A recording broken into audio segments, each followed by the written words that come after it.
incident that happened at Full Wish TV is causing a huge stir. Come watch the news. Hello, everyone! Welcome to our brand new segment, the Phantas Moon Brief. I'm your host, Poofy. Hi, everyone. This is your old friend, Snowy. Well then, as the Phantas Moon Games reach a boiling point, and for reasons that need no explanation, we are now joining Duo Mention TV to bring you live coverage of the latest and most critical news updates. Yes, we are. And after the director of Full Wish TV and sponsor of the Research Society of Happy Smiles, Full Wish announced that she was joining the Phantas Moon Games. That terrifying tragedy of 15 years ago once again swept through the Psionic Game.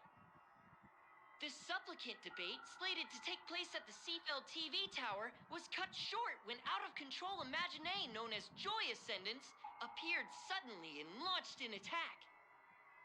This Imagenesis plague centered on Seafeld City spread rapidly. Even Full Wish herself turned into a monster atop the Seafeld TV tower. As of the latest reports, nearly 200,000 human and Imagine inhabitants across plain Arcadia have been affected by the plague. Countless individuals are injured or missing, and total losses are estimated to have reached 8.6 billion credits. And in a chilling echo of the Bloodstained Games 15 years ago, footage left behind by Full Wish points to the disaster as the work of supplicants from beyond the sky. She identified the culprits as the famed cosmic hero, the trailblazer of the Astral Express, and the wanted criminal, Stellaron Hunter Blade, claiming they were responsible for the tragedy. But a spokesperson for the Department of Aberration Defense said the disaster was planned and executed by Full Wish herself through her organization, the Research Society of Happy Smiles. They added that the investigation will continue and the organization will be shut down. Oh, how familiar that sounds. 15 years ago, they made the same excuses. What is the real story behind this? The Phantas Moon Brief will continue to keep you updated. Over 500 years ago, a prophet made a prediction. In year 1999, a terrifying devil will descend from the sky. Will this prophecy come true? Can plain Arcadia safely make it through this crucial year? We will have to wait and see. Shame on them. How can they just say things like that on TV when it's not even confirmed? And the internet is flooded with fake news about you too. Also, those two hosts, weren't they from Full Wish TV? They were spreading nasty stories about you on the news before. And now look, they've immediately jumped ship after what happened to Full Wish.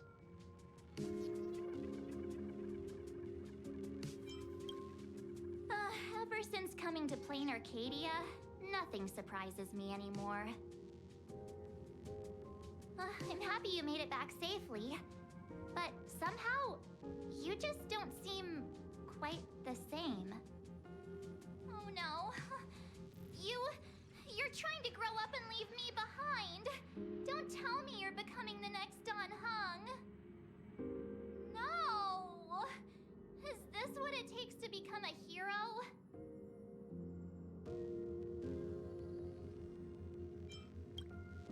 I am so cute and lovely.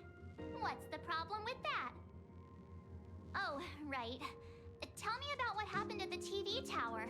I've heard Don Hung and Sunday's side of the story, but I haven't heard yours yet.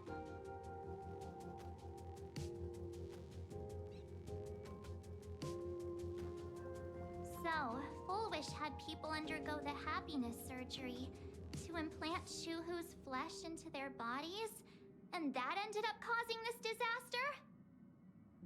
And you guys stopped the mutation from spreading, but all you managed to do was to temporarily seal Shuhu's flesh inside Blade?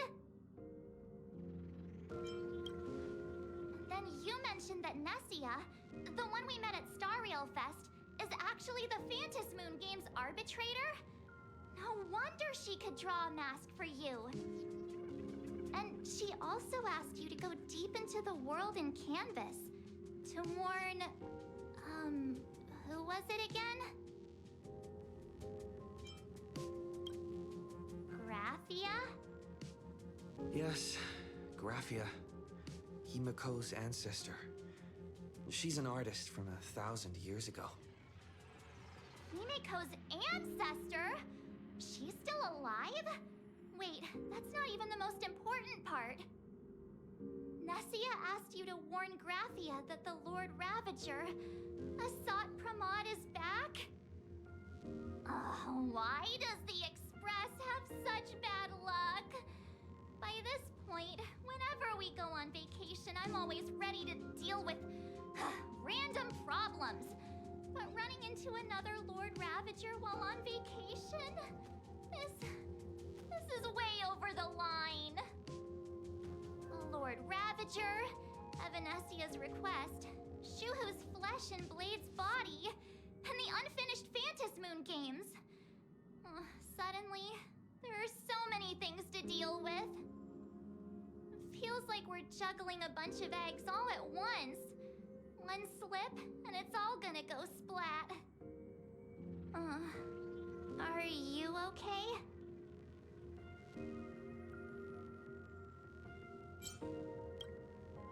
I shouldn't have asked so many questions. Didn't mean to stress you out or make you worried. I'm gonna go take a minute and collect myself. So many things to deal with right now. What should I do next?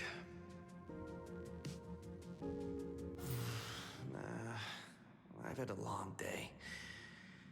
I should just get some rest.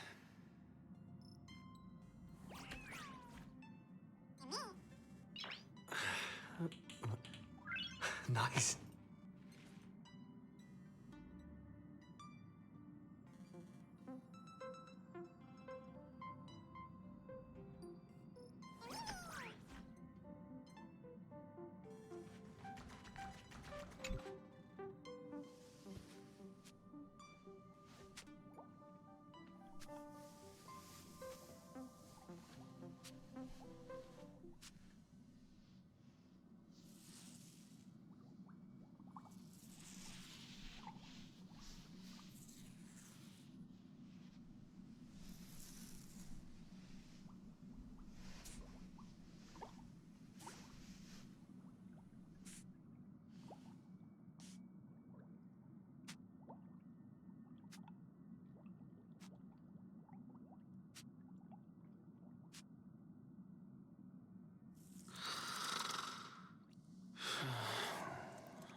Welt, he's tired. Let him sleep.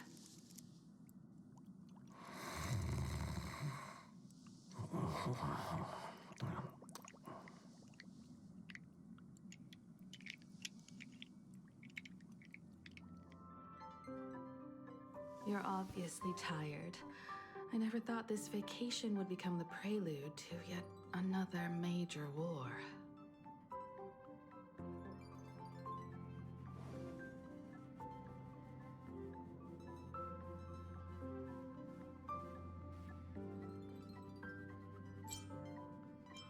From our very first steps, trouble has always followed the Nameless. But this is way too much. Look at you now. It takes me back to when I first got the Express running again. Aside from Pom Pom, I was the only crew member on board, constantly stretched thin and feeling out of my depth. All I could do was note every problem in the navigation log, one by one. A world's coordinates that needed an update. A glitch in the Express's warp system. The notes were as dense as the coordinates on the astral charts, leaving me completely overwhelmed. Back then, I never imagined the Astral Express would one day have to face a Lord Ravager. But strangely, now that the time has come again, I'm not panicking at all. Come to think of it, it's because of you. Because of all of you. Along the way, we have defeated 2 Lord Ravagers. the Nameless who guided me before I set out, once told me, "Keep moving forward, and the obstacles that once felt impossible to conquer will soon be behind you. And along the way, you'll find companions who are just like you." I've seen you grow through the Phantom Moon games, becoming someone others can trust and lean on. And I heard the declaration you made atop the tower. I'm truly proud of you. That's why I want to share a story from the past with you.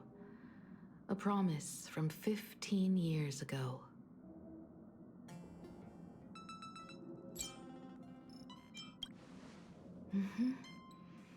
I promised someone that when the moon over my hometown was full again, I would go back to see her, to let her know I had made the most of this borrowed life, and found companions I could trust with all my heart. I want to share this story with you all. The story of how my journey began.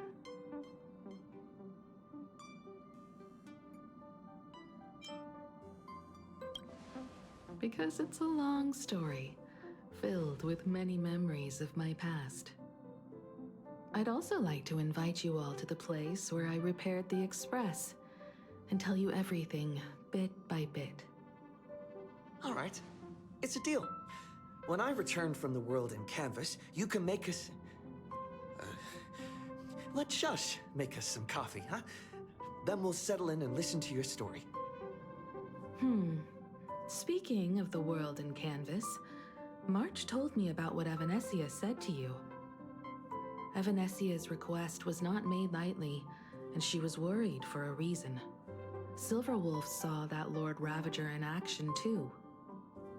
According to the records from the databank and the IPC's investigation, Asat Pramad's campaigns often span centuries, and the planets he targets all end up destroyed in freak accidents, leaving their surfaces covered in only smiling faces. 1,000 years ago, my ancestor Graphia created the world in Canvas.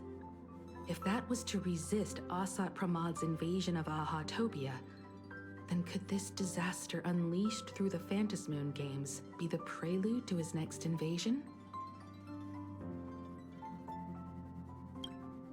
That's the first of many mysteries. Based on our family history, we are clearly not descendants of any long-lived species. Quite the opposite. The weathering curse has shortened my family's lifespan for generations. What could my ancestor have gone through to still exist today? That too leaves me deeply curious. There are far too many legends about her. It's hard to tell what's true and what's not. Only two things are beyond doubt. First, during the Cinderth Age, she created countless Imaginae and sent them into battle against the demon legions from beyond.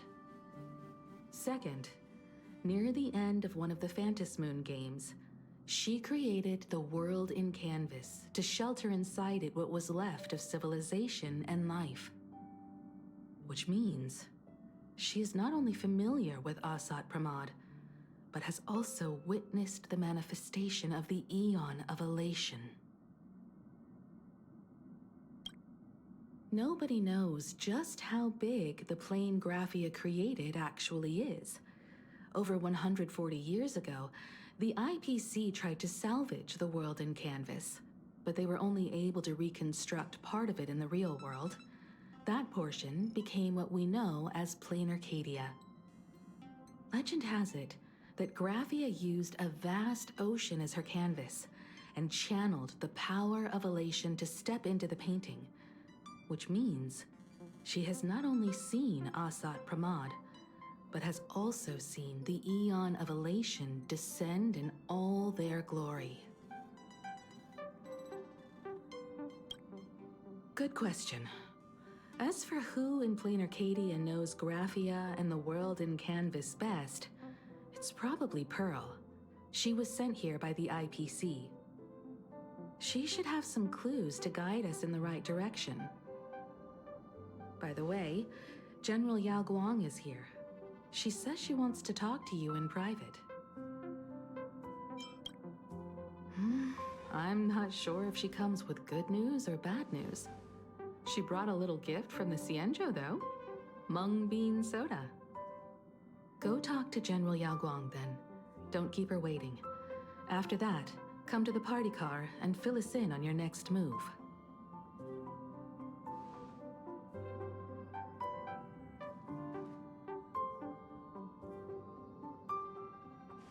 Nice to meet you, Ishvara. I always thought that the arbitrator, Evanescia, would step in and punish Fullwish for the disaster she caused. But, to my surprise, it was you who defeated Fullwish. In my capacity as an Arbiter General, I extend my deepest gratitude to you for halting the plague and sparing countless lives from suffering.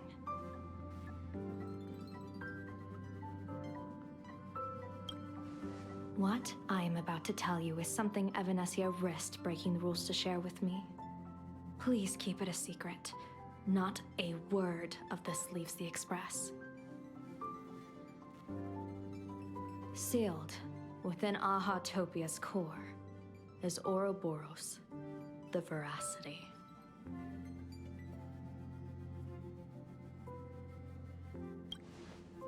You mean the Leviathan that can swallow whole planets? That Ouroboros, the Veracity? Looks like you know a thing or two about Ouroboros. I've seen that terrifying thing in Herta's simulated universe. Rumor has it, they were last seen during the era of the Swarm disaster. They were hardly there to aid the Swarm, but rather to attend a cosmic-level feast, in which the Swarm served merely as appetizers, and the planets they passed were devoured as the main course. No one expected them to be here of all places, sealed away on this very planet, after vanishing for years.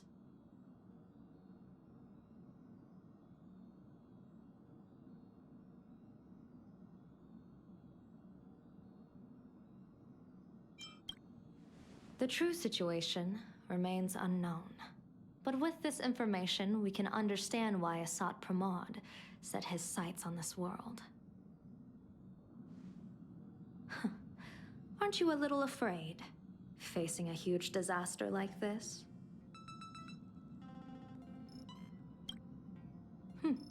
That's impressive, Ishvara. No wonder you survived the calamity of Iron Tomb. Fortune follows when fate hits its lowest ebb. Every crisis comes with an opportunity. Now that we know a force capable of devouring stars is deep in slumber at this planet's core, perhaps we could make it devour the problem inside Blade's body.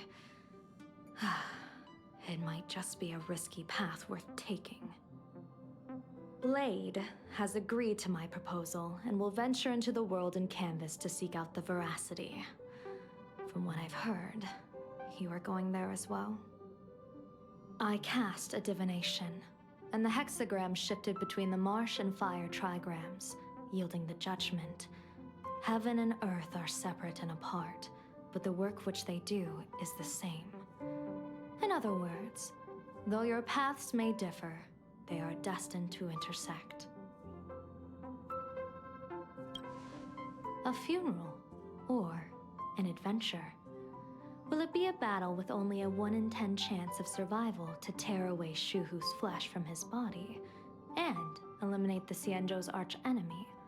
Or will it be a journey in which he settles all grudges and never looks back? It all depends on how he perceives it. Blade agreed to my proposal, even though that little Stellaron hunter girl wouldn't stop objecting. Betting? No, I don't see it that way. We are not chips laid on a gaming table, nor dice tossed at someone's whim. We trust in people, in ourselves, and in those beside us, knowing they can change the course of even the most desperate battle. That belief is what gave you the strength to overcome Foolish. It is also the only reason I stay for this world. My purpose has never changed. I am going to draw the elation into my divination, and overturn a fate marked for great woe. I have a plan for how to handle Asat Pramod if he strikes unexpectedly, but I still need more hands to make it work. What miracle could cap off these games better than a finale that humbles a Lord Ravager? It will be a tribute to the elation. The shadow of the Lord Ravager looms, and from here on, everyone must carry their part of the burden. I will take my leave first. Before I set out, I still want to say a few words to everyone.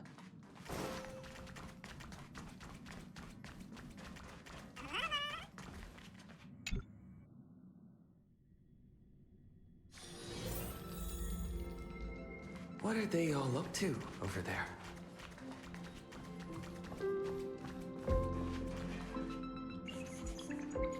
Oh, there you are. We were waiting for you. We're here to celebrate the Astral Express making it through another trial, of course. Pom-Pom's heard all about your latest adventure. It's a modest celebration, but a meaningful one. You stopped Foolwish's scheme, and that is no small achievement. Regardless of what the people of Plain Arcadia or the media may say, we raise a glass to you. Exactly. You knocked out the mastermind behind all those creepy whatever their name is. I didn't get to see it myself, but Don Hung described it for me. You killed it! Your victory gave Blade a chance to free himself from Shuhu's flesh. Thank you. With a Lord Ravager looming on the horizon, everyone will soon be heading off on their own missions. Before that, it felt right to have a small gathering like this. Now, let's make a toast. Here's to everyone who fights to protect this Arcadia. And here's to all of us. The Lord Ravager can throw whatever he wants at us, but I know the Astral Express will keep streaking across the stars.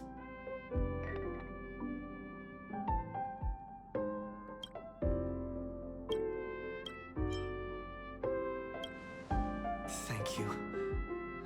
All of you. Having you by my side is what gives me the courage to face the future. I'll carry this strength with me through the rest of this journey.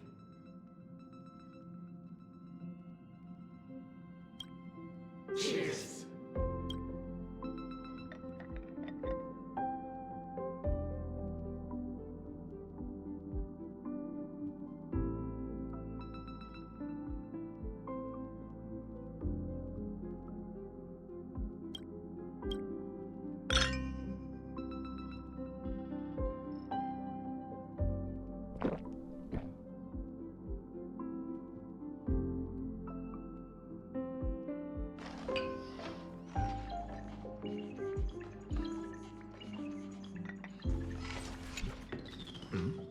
Did you need something?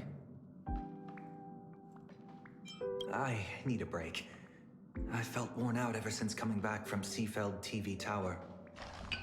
Right now, it feels like I'm back in Oak Manor's banquet hall. At those parties, no matter how tired I was, I'd have to clutch my glass and smile, keeping myself calm. Mr. Yang insisted I should get a full day of sleep, but I didn't want to miss the chance to toast with you all. I should thank you for letting me embark on this journey.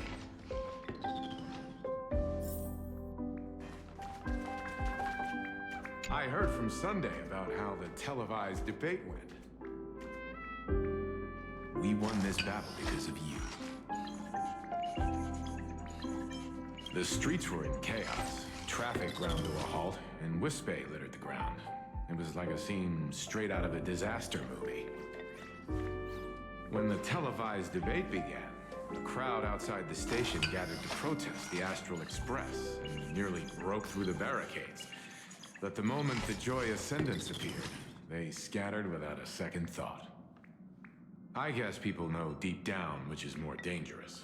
A made-up villain or an actual threat. But I am more concerned about you. I've seen the footage of your fight with Foolish. When you returned to the top of the tower, an enormous surge of power seemed to erupt from you. It reminded me a lot of when I saved you at Herta Space Station. Did you tap into the power of the Stellaron? From what I can see, you're in pretty good shape right now. The Stellaron can be awakened by a wish, but its immense power always has a way of warping reality.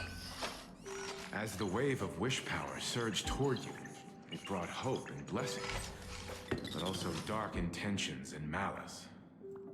What might it do to the Stellaron? We have no idea. Be careful with this power you have, no matter how tempting it may seem.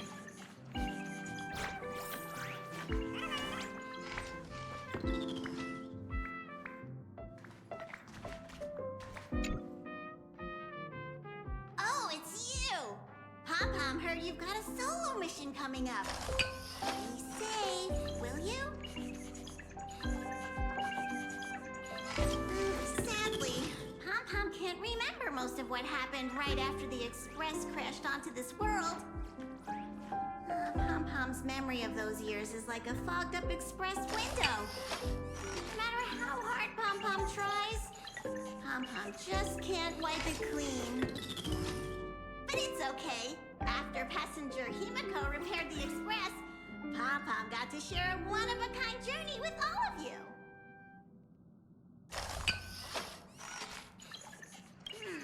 How did passenger Himiko appear? That's odd. Pom-Pom can't remember a thing. All Pom-Pom recalls is having a long and fuzzy sleep, then being woken by a knock at the door. And just like that, passenger Himiko was on board. The day passenger Himiko knocked, it felt like Pom-Pom was waking up from a dream. The Express's heart started beating again, and the lights flickered on one after another.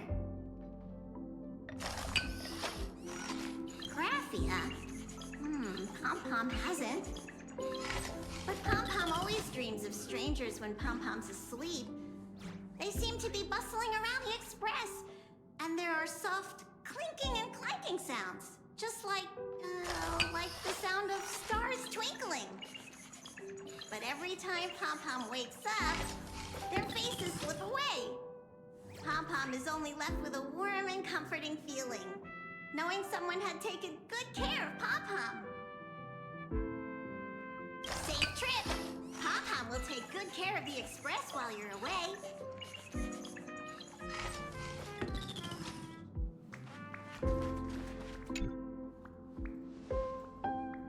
There you are. March and I were talking about you. Yeah, of course. When did Dan Heng start expressing his feelings like this? I guess pigs really do fly. This trip to Plain Arcadia is the first time we weren't necessarily working together toward a common goal. You dove into the Vantis Moon games. I crossed paths with that relentless old friend and foe again. As for March, well, she spent her time wandering and eating. Her perfect little vacation. Wait, hold up. How come all I get is wandering and eating? I grab plenty of comics as well. I call it cultural exploration. With a little extra time for me to recharge, of course. Right? Now that we're having this little break, it hit me that I might have neglected you and March.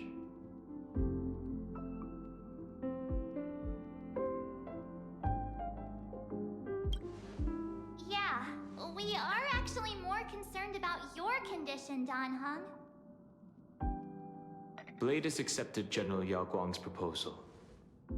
Perhaps he has finally moved on from past grudges and that abundance curse, and is now ready to do something for himself.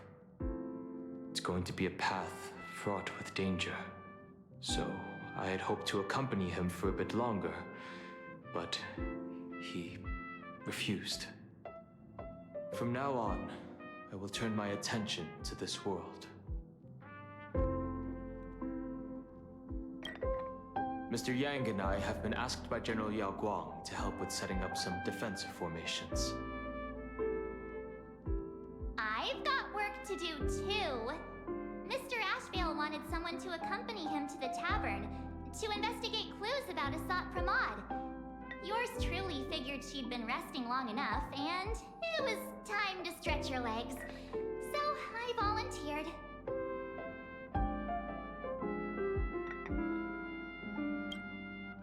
No problem. When you come back, you have to share everything you saw in the world in Canvas.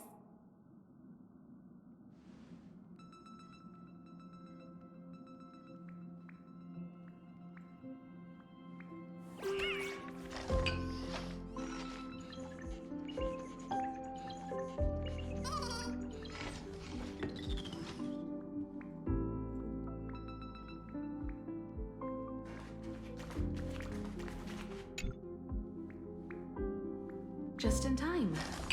I've talked to Madame Pearl. She will handle all the arrangements for your passage, so you can enter the world in Canvas to find my ancestor Graphia.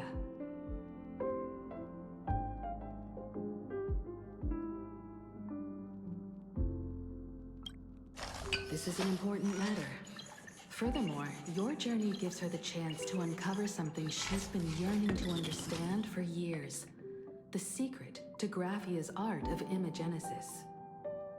Once you've fully rested, you may make your way to the dock in Seafeld City. Madame Pearl has a special ship waiting for you there.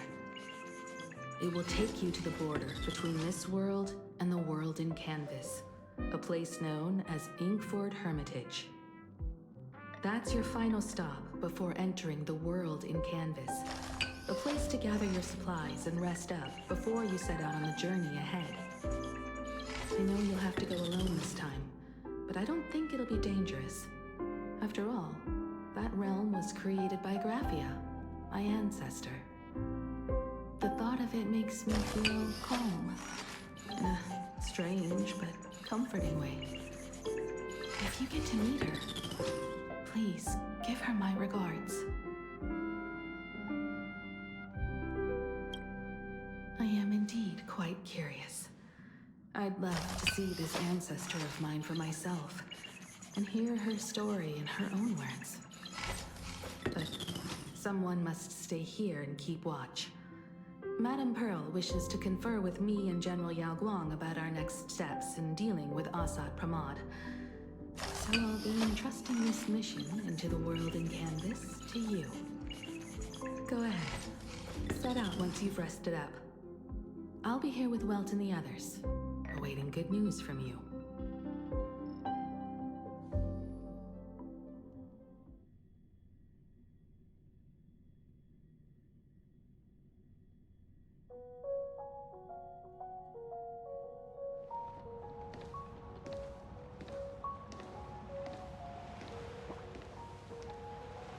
In other words, that woman wants you to take Shuhu and jump straight into the Veracity and leave the rest to the Eon's stomach acid?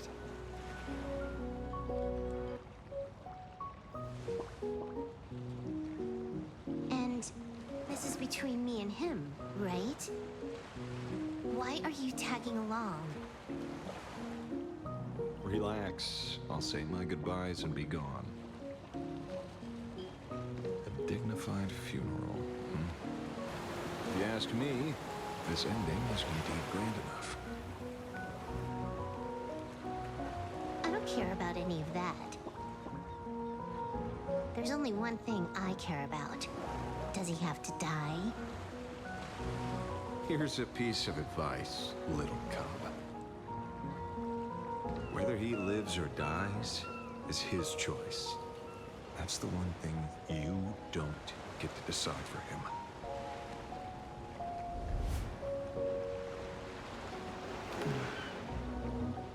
It has landed. What? Nothing. Just a seabird landing on the rocks. A blade forged of mortal steel cannot sever an undying fate. If Shuhu is to be put down, the options are few. And that Leviathan is one of them. In time, people will say this.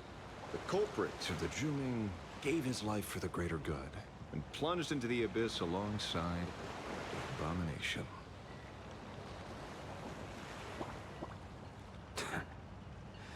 I'm not as noble as you make it sound.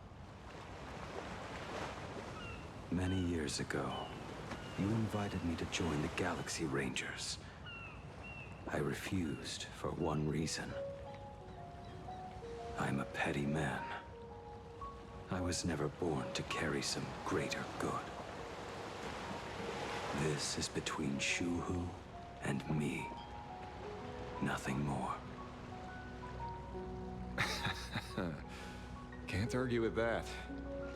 A Galaxy Ranger through and through. Well then, I won't say anything more. Blade, you sure about this? For years, death has clung to me like a curse, etched into my bones. If there is a chance to make a god feel the same pain, I would do it, even if this body is reduced to ash. As for everyone else, there's no need to drag them into this.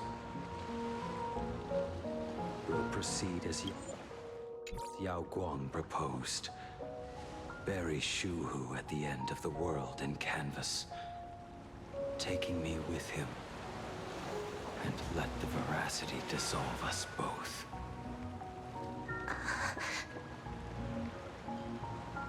Take care.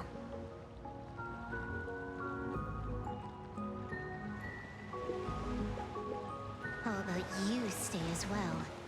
You might as well see it through to the end with us. Planar Arcadia has bigger problems that need my attention. Your instincts were right. That meanie pulling strings from the shadows is none other than a Sant Pramod. Who else would want to kick a Ha's head like a ball? So, I need to get back and finish my job. Investigating a Lord Ravager sounds like a job you don't come back from. Therefore, it also pays very well. Then here's hoping you live long enough to collect your payment.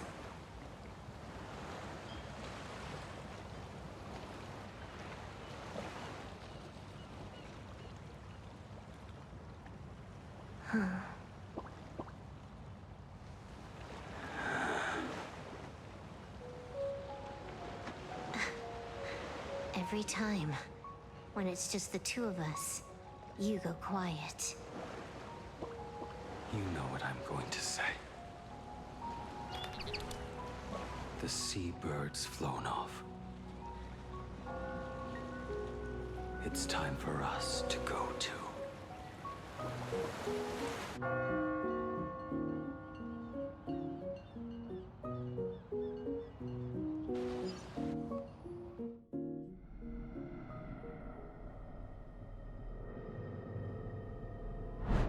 The terror slumbering at the heart of Planar Arcadia is Ouroboros. After the swarm disaster, the Veracity vanished, never to appear again for more than 700 Amber eras. Their last rumored sighting was 500 years ago.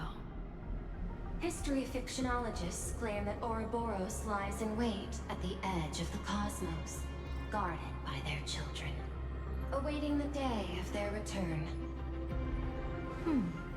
I've heard that story before, but it wasn't about the edge of the cosmos. It was Pier Point. They say that the preservation is nothing more than a facade, and the IPC is, in truth, a cult devoted to the veracity. Organic life has quite the imagination. They've said other things, too. That Louis Fleming seeks to ascend as the Eon of Wealth. That the Council of Mundanites are mere hounds of Dr. Primitive. That the Marketing Development Department colludes with the destruction, turning a blind eye to the spread of Stellarons. Such rumors are endless. I believe the General should be able to tell which are true and which are not. I've never heard the last one, so let's assume it's the only one that's true.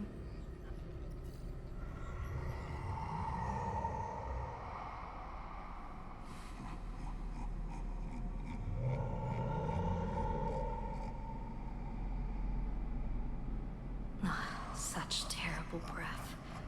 Once this Leviathan awakens, the Arcadia's destruction would be all but instantaneous. For now, this remains conjecture. The sealed remains appear to be a husk that Ouroboros once shed. Why it's here, and how it's connected to the Elation, remain unknown. Yet even a fragmented remnant of an Eon is a threat that can't be ignored. The calamity of the Leviathan must not be allowed to re-emerge in this world.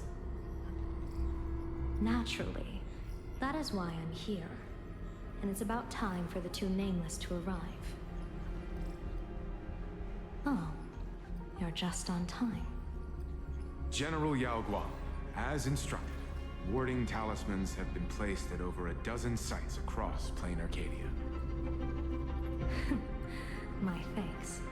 It was Mr. Yang's talent of creation out of nothing that allowed us to reproduce dozens of plumes and complete the deployment with such speed. Now, with Yin and Yang aligned, and all four aspects in place, as long as we set up the last formation core, the Decalight reflection barrier will be complete. Using the divine eye of the Spiritus to weave a giant web, one that ensnares countless possible futures. General, have you truly made up your mind? Though Shuhu has been eradicated, the signs of doom have not faded. On the contrary, they grow ever clearer. After much consideration, the source can only be this restless corpse. One crisis is yet to pass, and another is already upon us. The Arcadia's ley lines were already riddled with scars, and now even the ancient tree's seal is starting to loosen. While Evanesia is asleep, someone must take up her duty to guard this place. But defending isn't the way of the hunt. If you don't want to become the prey, you must become the hunter. General, do you intend to go on the offensive and suppress the remains of the Veracity? How could I? The Joyseeker could barely confine that husk using the Abundance's ambrosial arbor as its cage. I'm not that arrogant as to place myself alongside the gods. I'm not here to guard against an Eon, but against a lesser menace. Lord Ravager Asat Pramad. This barrier is prepared for him. Asat Pramad has been meddling with the game from the shadows. His intentions unclear. We know little about him or the Veracity. By chance, however, a friendly citizen has provided us with intel. Ouroboros' remains are in Ahatopia, aren't they? Silence is an answer in itself. I've seen that reaction too many times. I'm not surprised that you were the first to discover it. You were in the Torn Scroll too. The probability of you noticing was 24%. That's a little low, don't you think? I'd put it at well over 90. What I don't understand is this. There were countless ways to verify your hypothesis, yet you chose the most unconventional one. You bypassed security and broke into the building to confront me in person. What is your objective? This is no confrontation. It's a warning, Madam Pearl. I'm a security officer, and there is only one reason I'm here. While everyone else is fixated on the Phantasmoon games, only the Department of Aberration Defense is watching other places. Like the location where the new Herald of Death case was closed? Correct. The incident involved 4 Daybreak warriors, 3 nameless, 1 detective, and 1 officer. But just moments ago, a 10th set of footprints appeared at the scene. After the investigation, we learned that the traces were left deliberately. A blatant provocation. The Lord Ravager bent on destroying the Elation came uninvited. Make no mistake. Planar Arcadia is a stage he chose with care, and drawing the Abundance into the fray was hardly a win. Our top priority is to dispose of Shuhu's flesh properly to prevent it from falling into the wrong hands and causing another calamity. That said, we cannot afford to ignore Asat Pramad's next move. This giant web is prepared for that very purpose. Once the entire planet is folded into the divination's trajectory, under the gaze of the Omnitia, all possibilities will be laid bare.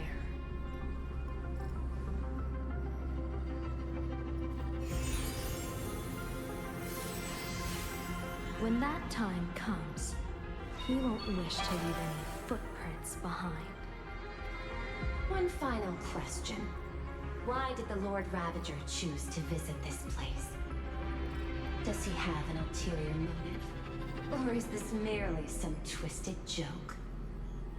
That question should be left to the professionals.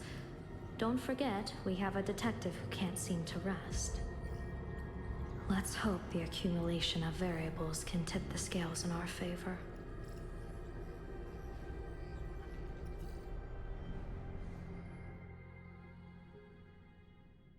And so, the people set out, and the gondola, bound for distant lands, set sail. The end of the world. Elation once again declared war upon the Veracity.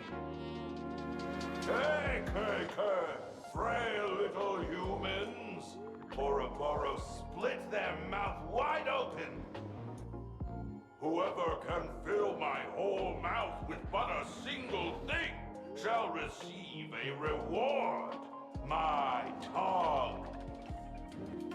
The fool known as the Shepherd captured a comet, but it wasn't even enough to fill the gap between the Veracity's teeth.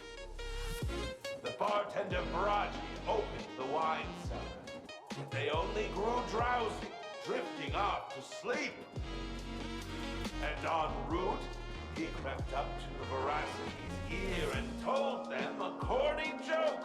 The Veracity pondered it for 10 amber eras, then burst into laughter at their own amusement. En route spread his hands and said, "See? I filled your mouth with laughter." Then what happened? Then the Veracity said, "Are you kidding me?" And with that, they opened their gaping maw and tore en route to pieces. What kind of nonsense is that? Those are the facts, my inquisitive auditor. If you want to hear more stories, you're welcome to discuss with your classmates.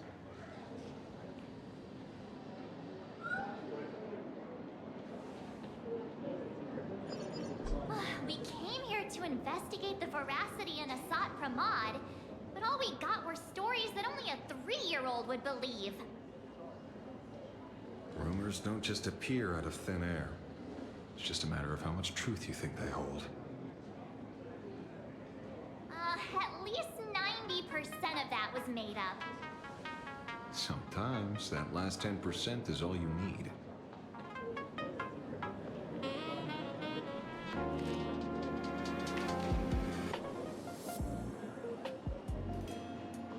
Oh, plenty of bystanders around. Let's hear what they have to say.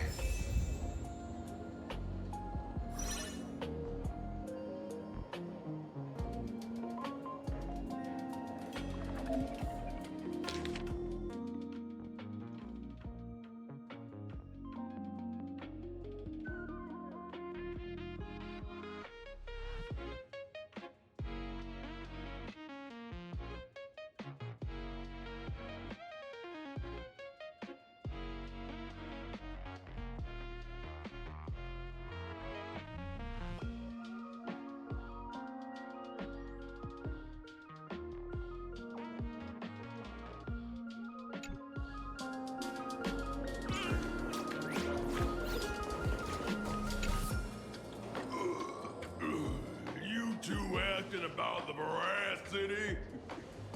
You think about walking that path? Walk the path of veracity? Do I need to eat everything in sight? You got it. Kids always dream big. Some are bulldozers, some are monsters, and I am on a board. And the man. Ugh, can you talk normal? Stop gulping for air. I swore to become a veracity path strider. I eat everything. Tasty, nasty, anything I could chew. Finally, I pinched my nose and swallowed Lou's mouth, and they looked at me. Ouroboros. Nah. Very regrettable. Enough already. I'm telling you, it was all bluffing. The fools didn't lose.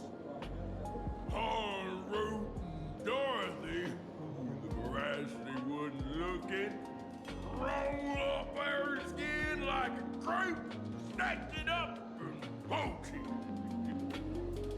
Then, poof, we were gone. Comic-Con Collective don't got a veracity card. But I already filed a formal complaint with the organizers. You should be putting this much effort into your studies!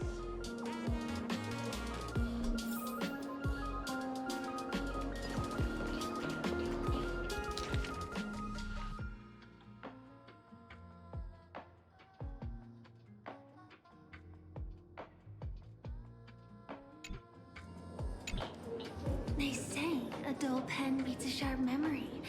My memory's dull, and my pen's not much better. Then you must have a lot of stationery? A kindred spirit. Miss, it seems you're one of us as well. I've met far too many fools who can't even read. Oddly enough, those of us who truly love learning are the rare ones. Interested in studying the knowledge of the laughter? I have a reference book here. You can have it.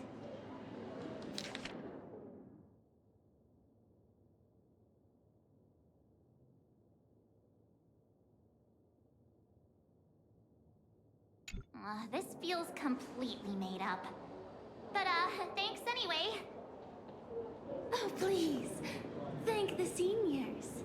To compile this book, Look, they offended every Eon they possibly could, and narrowly escaped death at the hands of each and every one of them.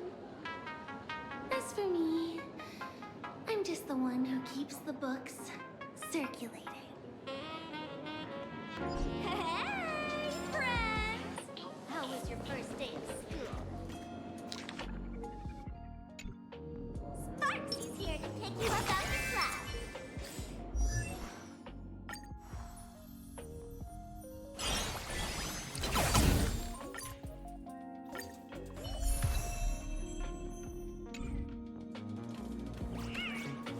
Bring down the house! Where were you just now? You opened the door for us and just disappeared. Don't tell me you're up to something again. Still doubting me? You're breaking Sparksko's heart here. That whole foolish thing. I took on every abode in the tavern by myself, fought them all the way to the end of the world, and even when I maxed out to nothing. But honestly, this place runs on rumors. Aha is being chased by the Veracity. Aha chases the Veracity. We won't get anywhere following stories like this. Let's go through what we know so far.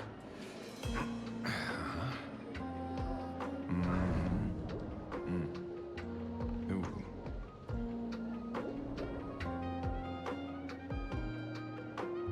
Yeah, it's a complete mess. So, after a bit of thought, a Lady Sparksy came up with a brilliant idea. I borrowed a nifty little gadget from a friend. The Unreal Sparks and Spark! No idea how it works, but apparently this light bulb makes you smarter the moment you put it on. Does this friend know you borrowed it? Supramon has a gun to our heads, and this is what you're worried about? He'll find out one day. Well then, I'll go first. It, doesn't look very reliable. Are you sure about this? No worries. If anything goes wrong, the friend in my head will protect me.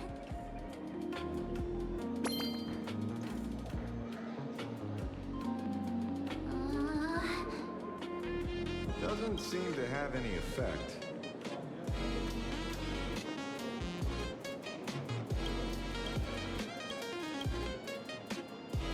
No, it's working perfectly. I get it now. All of it. No need to dance around.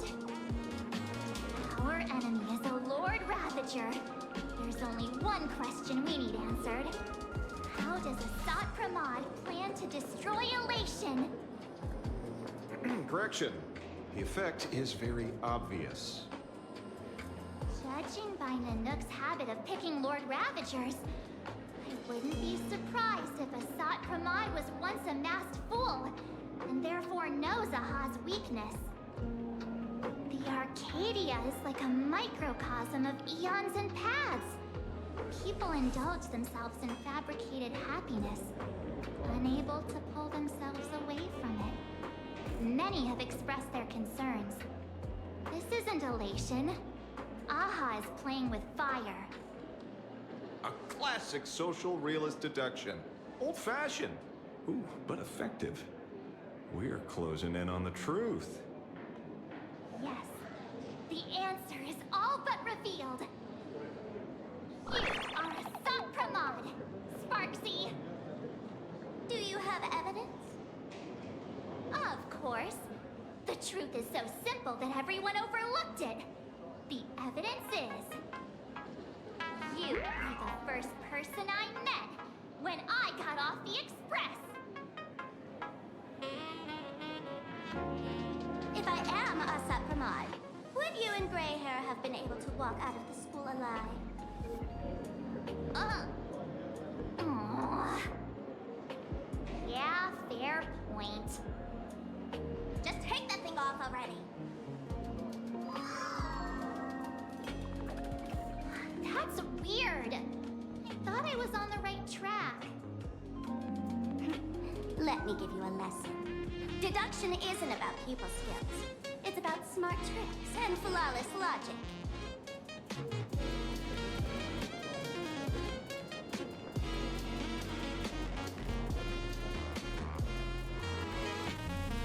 Watch and learn. Sparkle, master of the classic whodunit, has entered the chat.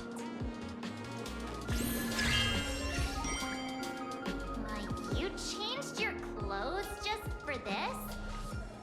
First of all, Ouroboros likes to eat. Secondly, whatever they eat disappears completely. Therefore, veracity is also a form of distraction. This is the classic mystery of one culprit, two identities. The one trying to kill Elation is... the Lord Ravager, Asap Pramod, played by the Veracity! What am I even saying? Oh, classic whodunit? This is more like a classic Who's the Dummy. Ah, I get it now. All this thing does is make wild guesses sound reasonable.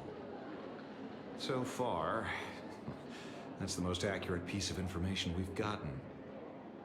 No need to be so serious, Detective. Why don't you show us what you've got? By the way, what type of detective are you? Me? I'm the tough guy type. I don't waste time on useless details. I aim straight at the heart of the problem. You're not wrong. Asap Pramod is Nanook's weapon to assassinate Aha. Whatever his plan may be, the target doesn't change. Remember, as far as humanity knows, there are only 3 ways an Eon can fall. A broader path engulfs a narrower one. Divine warfare between eons. And... the third one. What was it again? Forcing an Eon to turn away from their own path. Whichever it is, none of it sounds remotely connected to Plain Arcadia. So, what makes you so certain Asap Pramod is here on business, not on vacation? Because we folks just dug up one heck of a treasure from underground.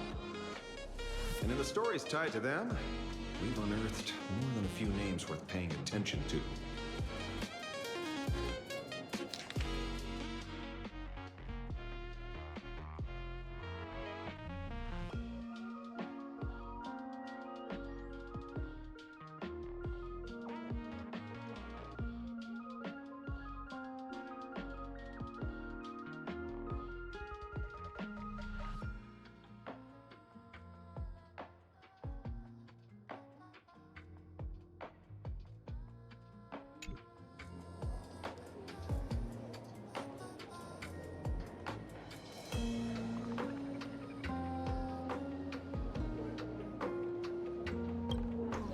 Him?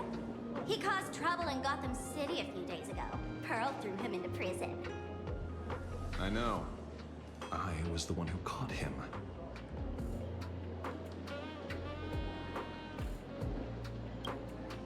That's just a title. Anyone with a girlish heart can call themselves Dorothy. Between you and me, Director Sparkle used that name once too. Guess when? Looks like this clue has little value to it.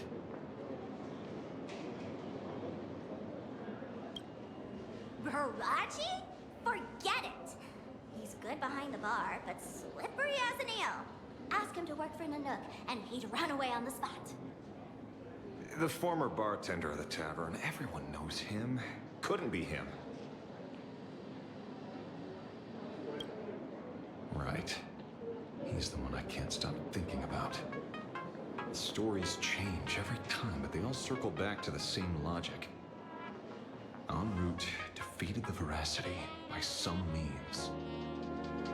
You're right. Then who is this en route? Do you know him?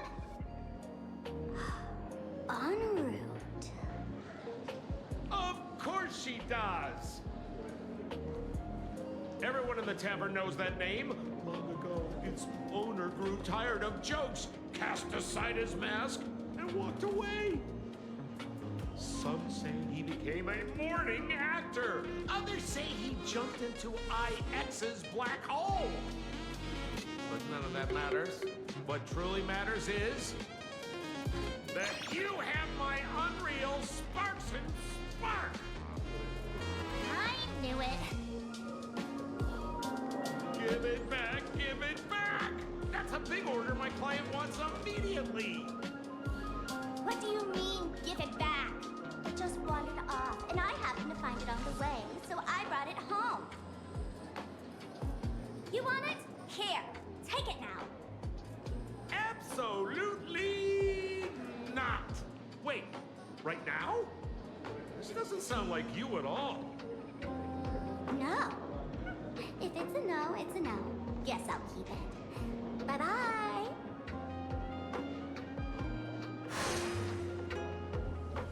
Get back here! Sir, do you need to hire a private detective? Hey! Can you catch her for me? Of course. I'll have that thing returned to you safe and sound in half a day. But, in exchange, I'd like you to elaborate a bit more on what you were saying.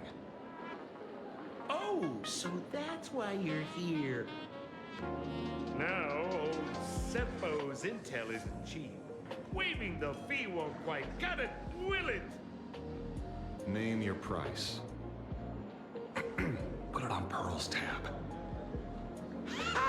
Just kidding. Money talks boring. Besides, the Astral Express and I go way back. Oh, and I wouldn't scam you two. The en route you're looking for lives up to the name. There's nowhere he can't reach. Only places he hasn't been yet. He's the gold standard of the masked fools. He only shows up where he's least welcome. A morning actor's stage, a friend's wedding, even inside the Veracity's mouth. All for the sake of a good laugh. Oh. That lines up. Sounds like the origin of the legend. So, he's a friend of yours? Not a chance! Back when old Seppo was still a kid, en route was already a name in the history books. He left the tavern during the Second Prosperity. After hearing 30 trillion jokes, he never laughed again. Before he left, en route said one thing that, at the time, no one cared about. Elation has been dead for a long time. Where did he go after he left the tavern? The tavern has 10,000 mouths, all telling different stories. All I know is this. He said he was headed for the true world's end, and then he vanished without a trace. How do you know all this? Oh, I've been around long enough to have my own channels. Just trust old Sempo. And about catching Sparksy? Leave it to me. I keep my word.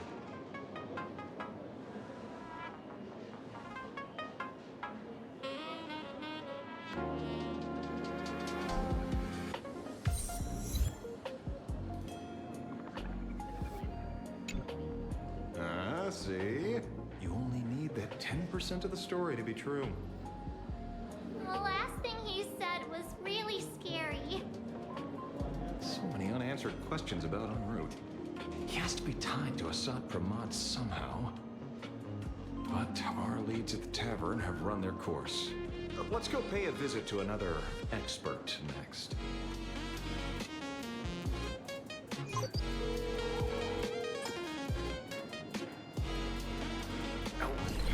Speak of the devil. Only a Sanjo general could have arranged something like this, I suppose. I'm surprised as well. You've only just left Emporius, and already you've managed to draw the attention of another Lord Ravager. Miss Ron May? We're here by General Yao Guang's request. It seems we arrived just in time. At first, I only came because the Shenzhou extended an invitation, and it seemed impolite to refuse. Now that I'm here, I see it was well worth the trip. So, let me get to the point. Ouroboros has long been dead. Their death was merely buried beneath layers of secrecy. Hardly surprising. They disappeared after the swarm disaster, and there are many different opinions on where they went. The Intelligentsia Guild claims the Veracity ate their fill and entered hibernation. I don't buy it. Those scholars are fond of post-meal naps themselves, likely just projecting their own habits. You seem surprisingly calm, which makes sense. After all, the shadow in your right hand is evidence as well. Why don't you tell everyone what happened to the Galaxy Rangers back on Von Walk? Von Walk? Sprightly Von Walk. I've heard there's a particular phenomenon that occurs on that rainforest planet. Plants multiply and grow and are then harvested like wild grass. A cycle repeating every few decades. Almost identical to the Phantasm games. But how are the two connected? When you hear plants and growth, shouldn't that make you think of abundance? Huh. Wait. It seems you figured it out. By coincidence, abundance is another thing the two worlds have in common. When coincidences pile up, they cease to be coincidences, Mr. Ashvale. No. Leader of the Rangers, Mr. La Mancha. Perhaps you could explain this to our nameless friend. Back on Von Walk, I'd already long since stopped being a ranger. Your conjecture is basically correct, Miss Ron May. You're not the only genius to take life as a subject of study. By the time I arrived, the atavistic experiment was already approaching its final phase. Dr. Primitive had set his sights on an ancient Leviathan. Beneath Von Walk's surface, there also lay the remains of the Veracity. You stopped him. The Rangers stopped him. Back then, Mr. N was still human. Now, deep beneath Ahatopia, another corpse of the Leviathan lies buried. If I'm not mistaken, there are countless other worlds carrying out the same ritual. Aha sealed Ouroboros' body among the stars, suppressed it with abundance, siphoned the power of the Path of Veracity, and called it a game. This is what people call the Phantasmoon Games. Uh-huh. Why would they do such a thing? You may remember, the Express once delivered a Leviathan's carcass to me. That wasn't the only one in my collection. By arranging remains from different eras in sequence, I discovered something rather intriguing. At a certain moment over 1,000 Amber eras ago, just as Akivili began traveling in pursuit of their ideal, all creations of the Veracity lost the same organ. Their taste buds. What does that imply? The purpose of consumption changed. Be they spawns, depth crawlers, or void song whales, their genetic markers encoding gustatory organs vanished entirely. Creatures walking the path of Veracity became nothing more than biological black holes, consuming without discrimination. This was not natural evolution. Through the simulated universe, I identified the point of divergence in history. A concept had disappeared from the path of Veracity. Consider this. What do taste buds provide? Yummy flavors? Precisely. Savoring something's aftertaste is an act of elation. So, Aha stole the original Prima Mobile of the Veracity? The simulated universe proves nothing on its own, but the primal desires of life have always been entangled. Think of it as my intuition. The conflict between the eons of elation and veracity stretches all the way back to primordial times.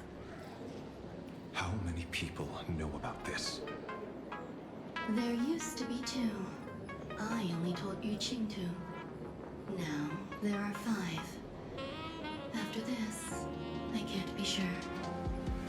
Exploit the old conflict between Aha and Ouroboros to ignite a divine war, or allow intersecting paths to devour one another. Of the 3 known ways to kill an Eon, the Arcadia fulfills at least 2. Now who still thinks Asapramon is here on vacation? But you still haven't explained where it came from. You mean the shadow? It has nothing to do with Funwalk. Call it a twist of fate. This isn't my first encounter with the Astral Express, nor my first time dealing with a Lord Ravager. I'm almost destroyed by Zulo. I had a brief encounter with a former navigator. A navigator of the Express? Yes. Starseer, I see. He'd already retired by then. He was the one who told me about the Shadow. According to IC, it was one of many remnants left behind when the Express first carved paths along the edges of the cosmos. I led the Rangers to suppress the Shadow and devised the plan to assassinate Zulo. But I never learned why it was there in the first place. Don't you find it strange, Mr. Ashvale? Strange? When coincidences pile up, they cease to be coincidences. Like an experiment with results that are too perfect, it's enough to send a chill down your spine. If you don't mind, let's walk through the whole thing once more. Earlier, what did you 2 uncover in the tavern? Someone suspected to be a Satpramod knew about the Veracity secret. Before disappearing, he said he was headed for the end of the world. And then? Who did he say the Shadow belonged to? A former navigator. The Shadow was a remnant left behind when he charted the cosmos.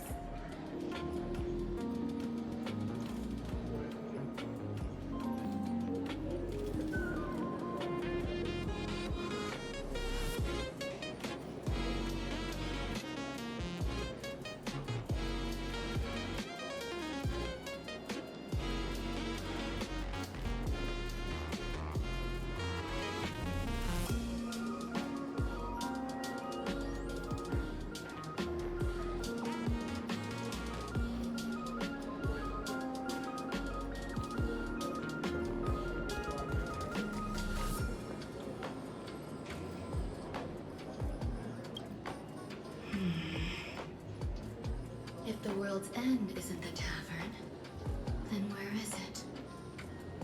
I don't know if anyone can answer that question. Not even Akivilli. Wait. Don't tell me. En route only goes where he isn't welcome. After leaving the tavern, he went to the Astral Express. The detective game is over.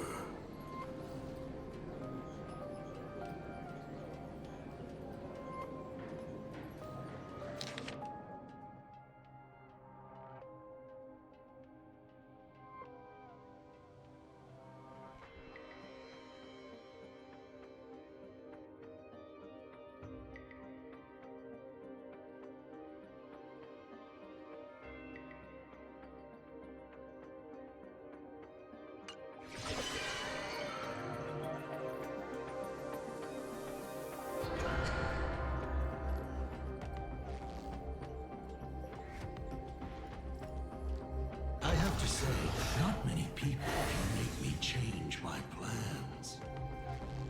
Whether in the past or present, you've always been one of them.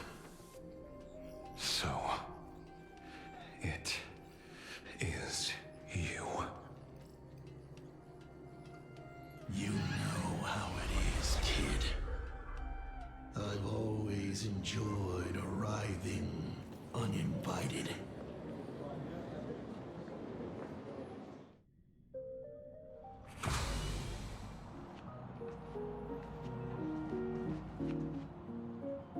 Pearl said she would arrange a ferry to pick us up at the Seafeld City dock. The place we're going to holds clues about Graphia? Really? Validate your own ticket before boarding and be a model passenger. We wish you a pleasant journey. Bring down the house!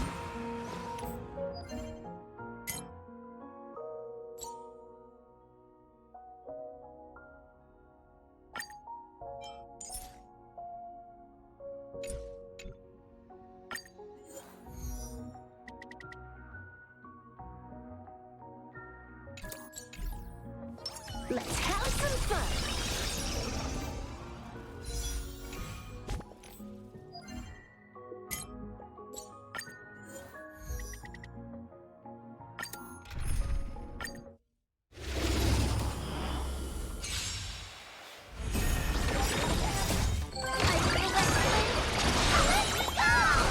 Elation is delirious!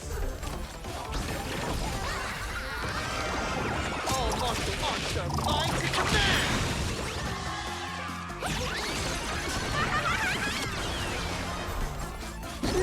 Wiped him out.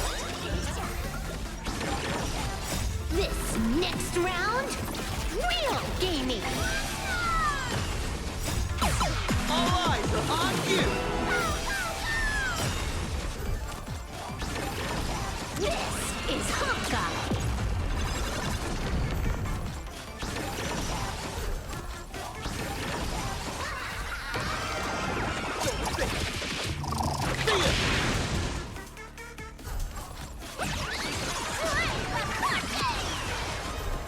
Feast your eyes,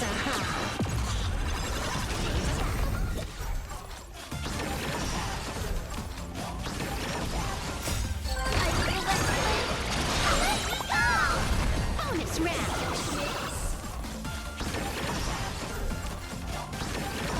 Bonus round.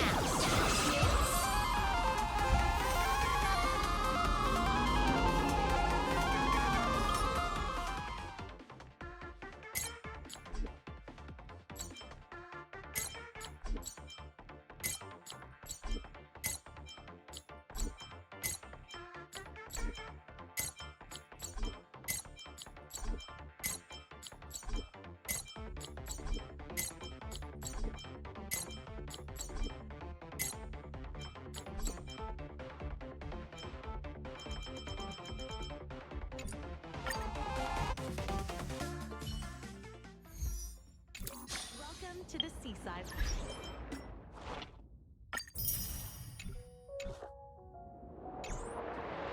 Memorial Airport. Numbers! Let's rock. TV tower. Let's have some fun.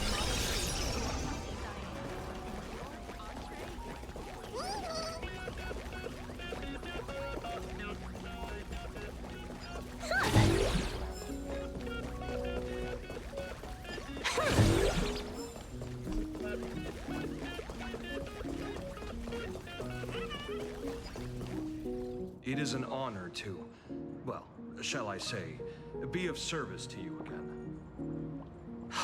To be honest, when Madame Pearl invited you to visit the Perlux Tower, I was supposed to be your guide. I ended up being replaced by a total fraud. My name is Feld. By order of Madame Pearl, I will be escorting you to your destination. You are too kind. I followed the battle in Seafeld City very closely. Serving a hero such as yourself is a true privilege. I assume Madame Pearl has already briefed you on our destination? I see. It so happens that Madame Pearl is tied up with an unforeseen event, so allow me to brief you in her stead. The destination of our boat journey is a hotel known as Inkford Hermitage. It is situated at the end of a Dovebrook tributary that ultimately flows into the sea. It is one of the points where the world in canvas intersects with reality. Well, Graffia's former residence was located there. Legend says the miraculous encanvassing of the mortal world happened there. Would Madame Pearl, a die-hard fan, pass up a sacred site like that? Word is that Madame Pearl just flicked her wrist, signed a check with an astronomical figure, and bought the whole plot of land. She also snatched up every single piece of Graffia's lost works she could find without bothering to verify their authenticity. Whew, I guess money really does let you do whatever you want. That's not even the half of it. I don't know where her obsession comes from, but she's dead set on the idea that Graffia is still alive. If she gets even a whiff of anything remotely related to Graffia, she's got her people on it at the snap of a finger. But all they could find were Imagine knockoffs. Random, pretty redheads based on nothing but imagination. I bet her reaction went something like this. Objective. Locate the original. Error. Detecting excessive quantity of low-quality merchandise. You! I remember you! You're that fraudster from Perlux Tower! Perlux Tower? I've never set foot in that place in my life. Oh, I know it's you. I've seen the footage. You're wearing the exact same outfit. Oh, a slip up in an otherwise perfect plan. Relax. Your job is safe this time. Cut it out, you scoundrel. You can't talk your way out of this. Who exactly are you? This is the author of Fluffy Across the Blue, Blurry QR Cult. Huh. Is that so? My apologies. How rude of me. Miss Colt, it's an honor to finally see the face behind the work. Please pardon my yelling. I didn't know. No worries, no worries. It's only normal for a famous comic artist to travel with bodyguards, no? Miss Blurry QR Colt, let's be clear. You are being transported under escort. Your current credit balance is in the negative. Madame Pearl has offered you a lifeline by asking you to complete the next volume of the Fluffy.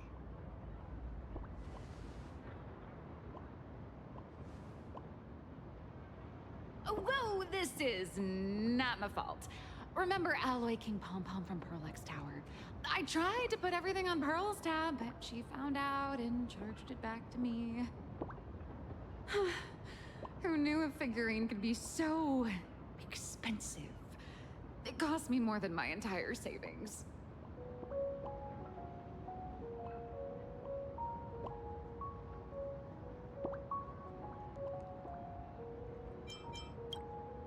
I went all in on learned coins. There goes my licensing fees and royalties. I lost every single penny. So you're escorting her to, shall we say, an intensive creative retreat? Correct. The objective is to deliver the manuscript and clear her debts. The estimated duration is 56 days. Hear that? It's not a hotel. It's hell. Where you get whipped for not finishing your scripts on time.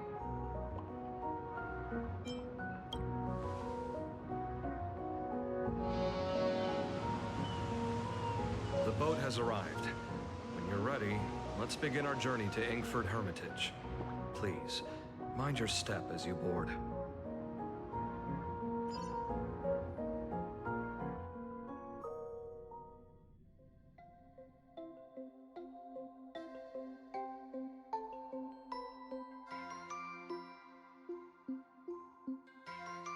We have arrived. This is the snowy shore of the Canvas world, Inkford Hermitage. Are those Wispe floating on the water?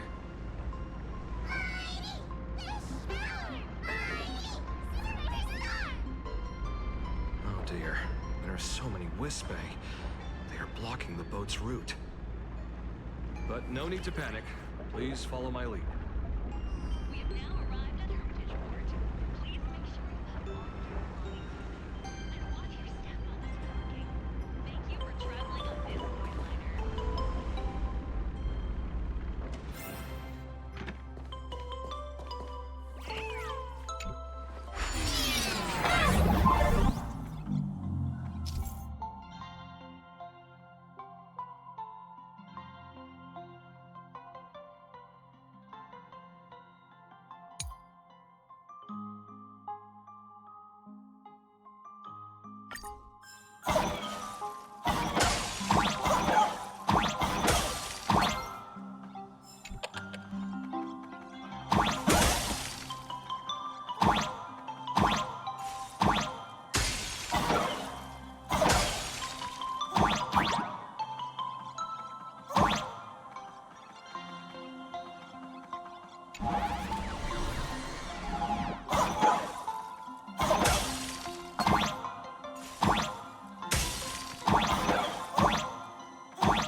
Safe docking. For a second, I thought we were going to hit an iceberg or something.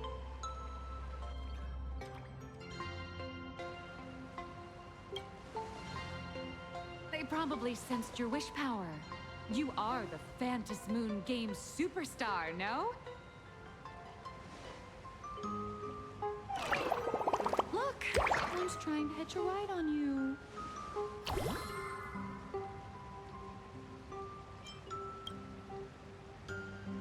Must have been when we came ashore. Oh, what a devoted fan.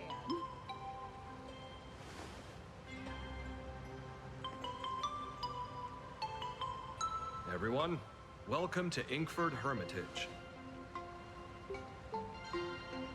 I was imagining a Benzai Tengoku style manor or something. So you demolished your idol's old residence and replaced it with a luxury hotel. Of course not. Benzai Tengoku vanished more than 1,000 years ago. The original structure is long lost to time. The IPC only chose this location because this is one of the weakest points between reality and the world in Canvas.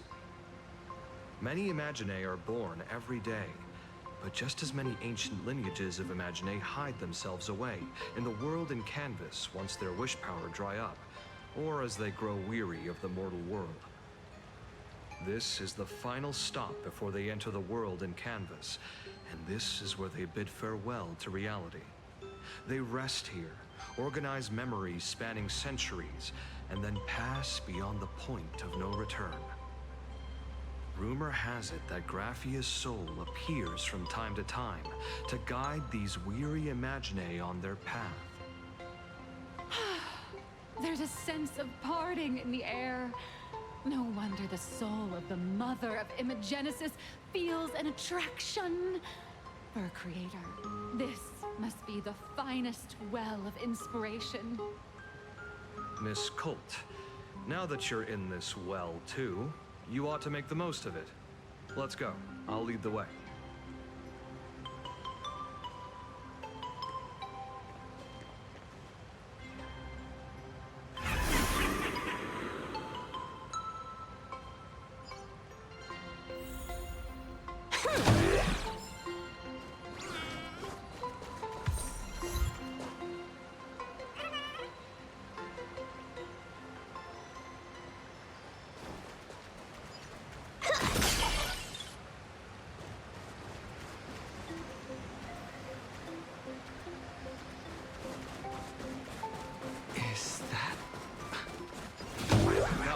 golden tree in the distance. We call it Myriad Wish Grove. It's said that it shares the same lineage as the sacred trees on the floating island of Seafell and the Phantasmoon courtyard. Before entering the canvas, the Imaginae go there to return their wishes, setting out unburdened.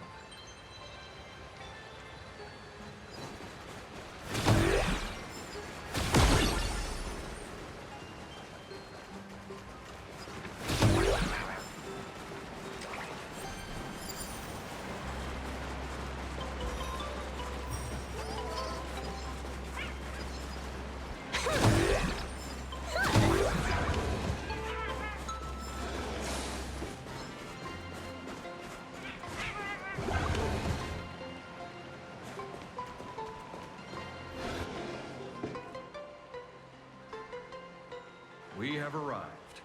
The hotel staff will take over from here. I'll take my leave.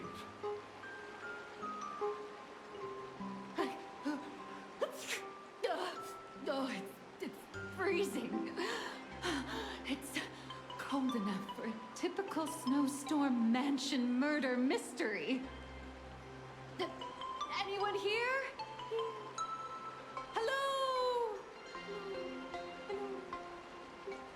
Honored guests, my apologies for the late welcome.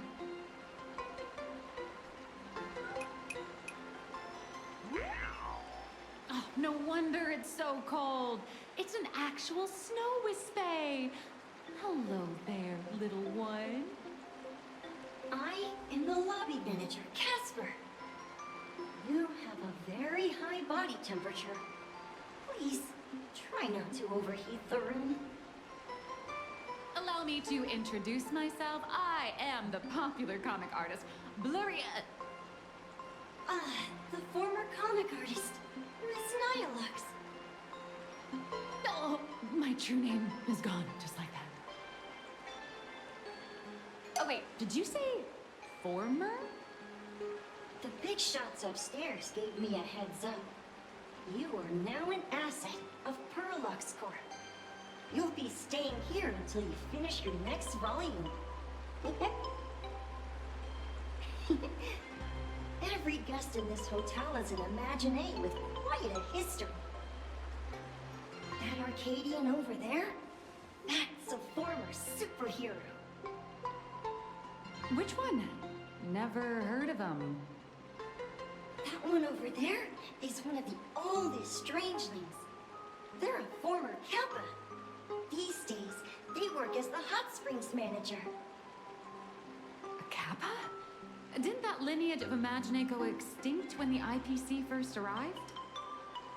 There are still a few survivors that slipped through the net. As for Casper myself, I am a former frost giant.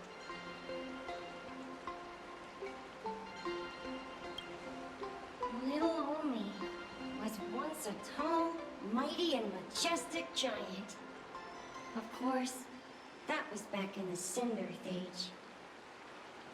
So you're basically an antique who knows a bunch of old secrets.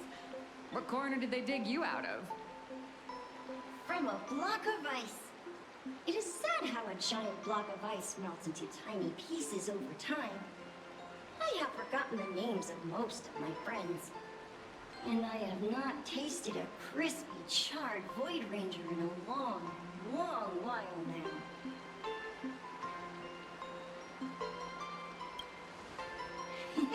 Indeed, another glittering nameless.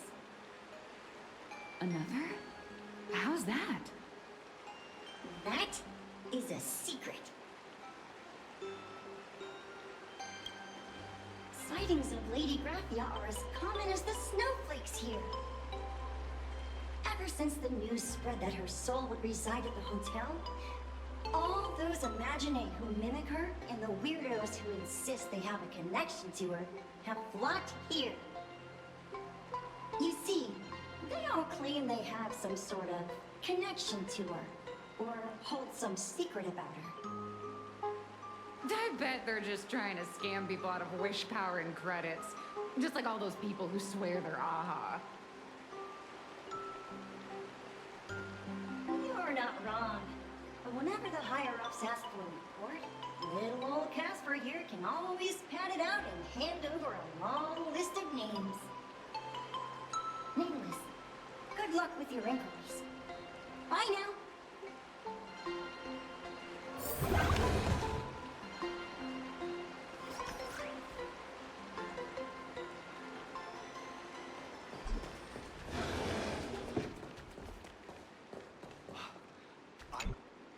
You can see me, and I shall hide no longer. Indeed, I am Graphia, the sovereign of all paintings, the source of all schools, the mother who birthed all Imagine. Unfortunately, my wish power is spent, and I can no longer weave my imagination arts. But you and I share a fate, with just a few wish bays to aid me. I am Graphia. If you're giving away wish bays, you should give them to me. No, I am Graphia. Does this red armor not make it obvious?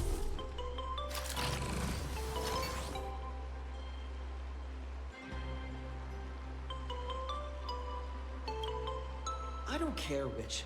One of you, come help me fight the Lord Ravager. Lord Ravager? To be honest, we are Graphia, but we're not Graphia. Simply put, we are Imagine born from people's imaginations of Graphia. As for me, I was sketched by a rather unskilled illustrator for a history textbook, which explains why I look a bit rough. I am a wispy form from the concentrated longing for Graphia in plain Arcadia. I am the armored goddess Graphia from the 52-episode animated series Apocalypse of Ashes, Mecha Wars. Care to witness my signature move? Dance of the Inkblade?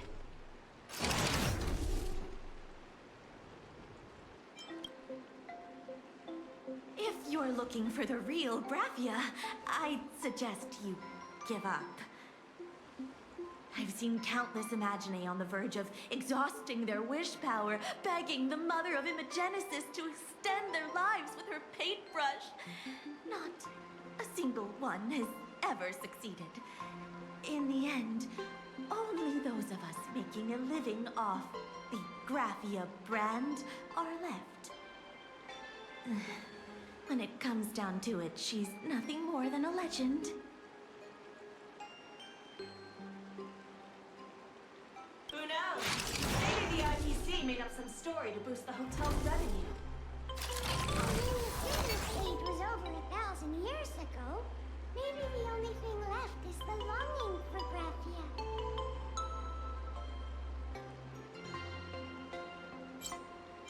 There's one very simple way. She created all Imagine with her brush. Word has it, she waits at the end of the world in canvas to see off those whose time has come. But every Imagine has seen them, of course, death. So dying is the only way, huh? These three aren't just fakes. They're also wackadoodles. As I suspected, finding Graphia was never going to be easy. Besides us, there are plenty of ancient Imagine living here, ones that have long gone extinct elsewhere. Some even claim to be original works by Graphia herself. If you're serious about finding Graphia, you should try asking them. I heard that Graphia is still here in this hotel.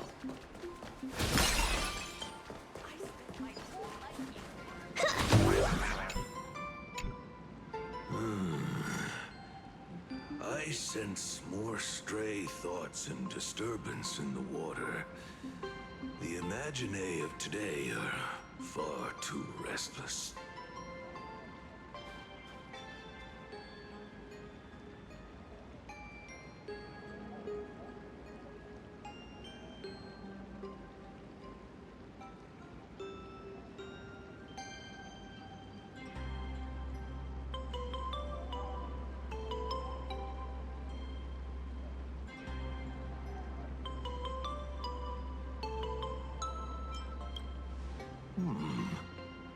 To think there are still those who recognize my kind.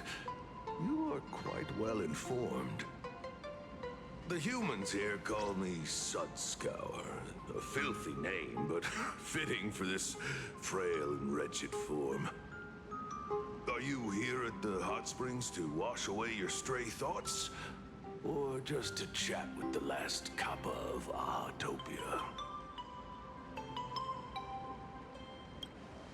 Well, as you see, my kin have either been swallowed by the muddy currents or have fled into the canvas. Long, long ago, my people lived in every river and pond in Ahatopia. We tended the crops for the artists, and in return, they painted our descendants into existence.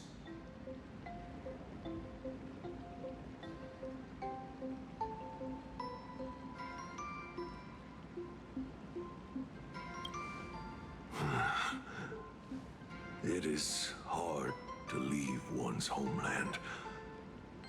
Even when my kin have entered the canvas, even when the waters here are no longer clear, and even when the new Plu tribe has replaced us, this is still my home. It needs someone who remembers the old days. As long as I remain, the Kappa line is alive.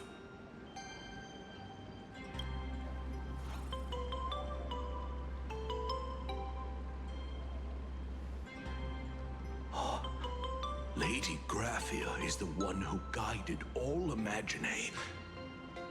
Her name shines like moonlight through my dimming memories. Back then, the demons from beyond swept in like a dark tide. The filth and flames they brought could turn even the clearest stream into a toxic swamp. We Kappa were weak and could only shiver at the bottom of the rivers. But it was Lady Graphia who found us. She encouraged us, saying that every drop of clean water held power against the darkness. She taught us how to use water to protect the displaced mortals and wash away those impure monsters. Though our impact was limited, that was the most heroic era for my kind.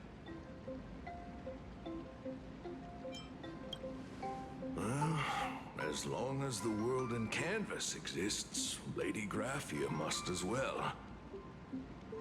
There is a saying that if one who is weary of the world prays to her with true devotion, she will arrive on a ferry to lead them into the canvas.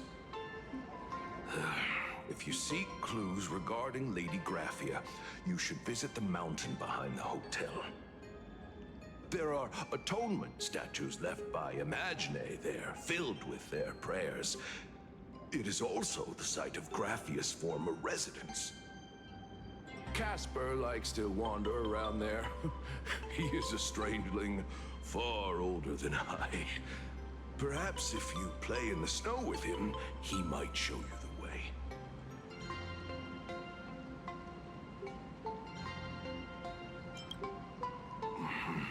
That is all I can tell you. After all, I am just a stubborn old Kappa, trying to keep this one pool of water a little cleaner.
Trailblazer, yeah!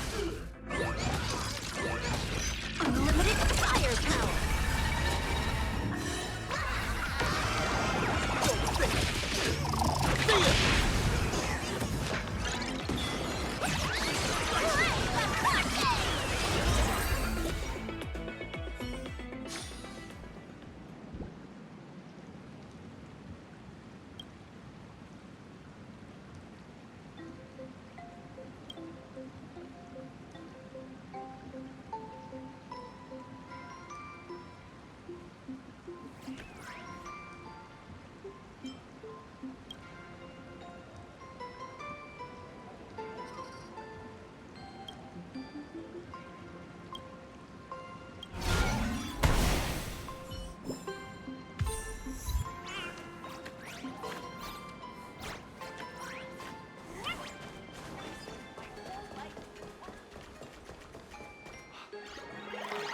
Gratia is still here in this hotel.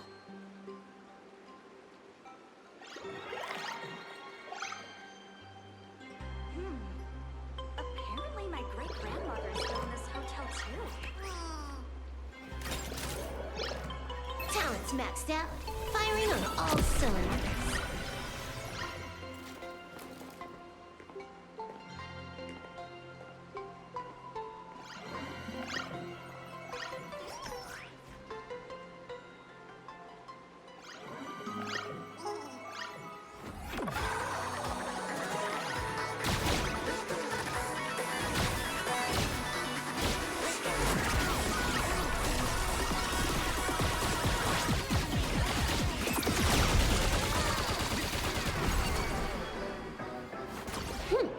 Combos across the board.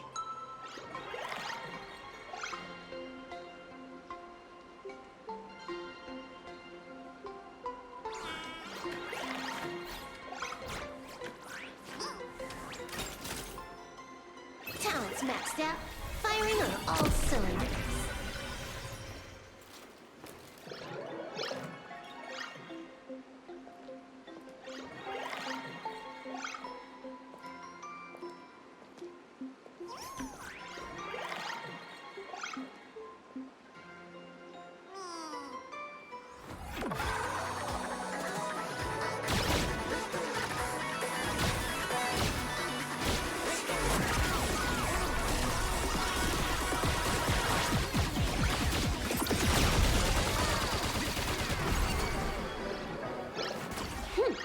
Combos across the board.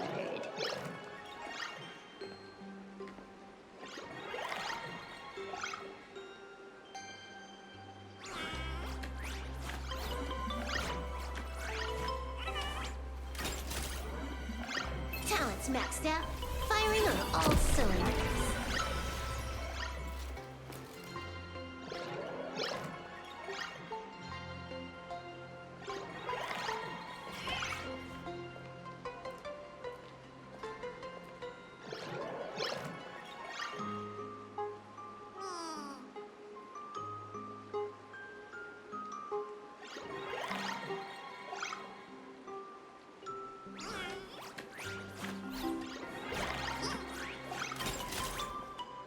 Talent's maxed out, firing on all cylinders.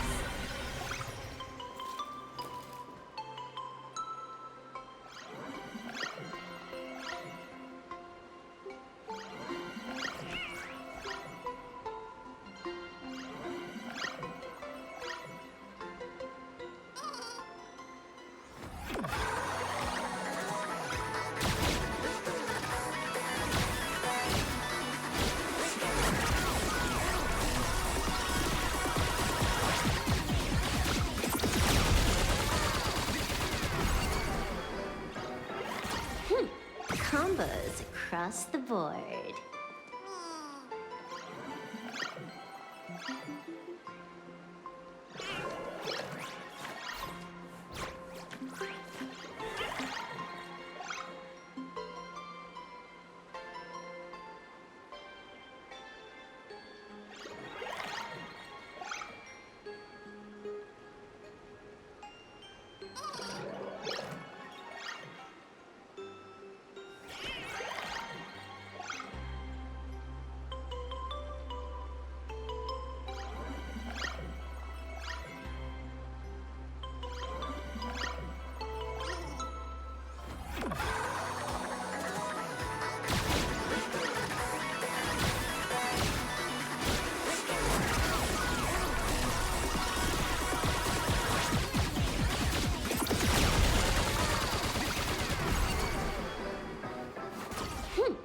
Combos across the board.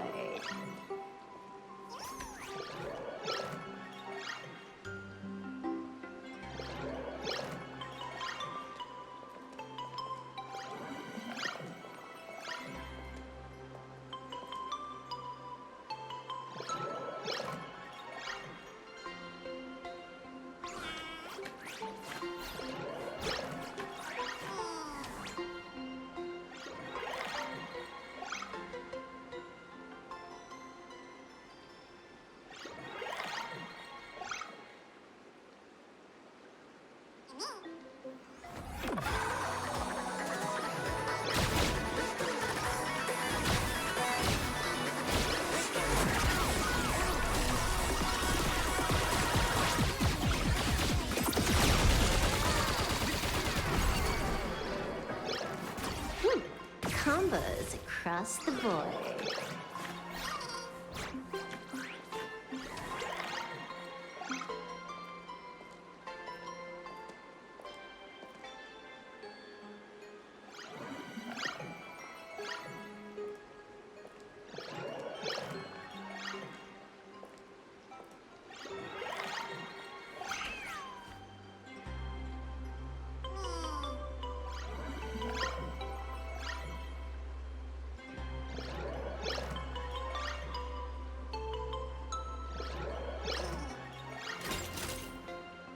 Talents maxed out, firing on all cylinders.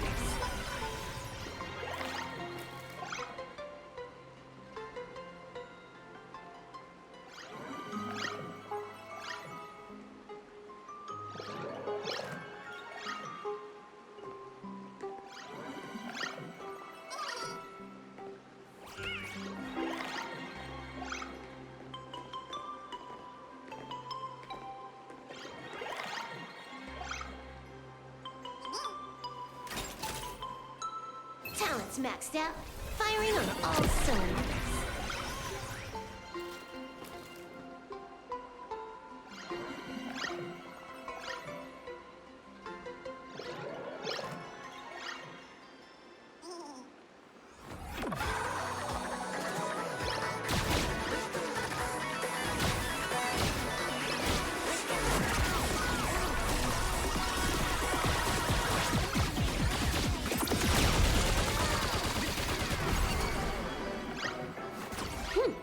Combos across the board.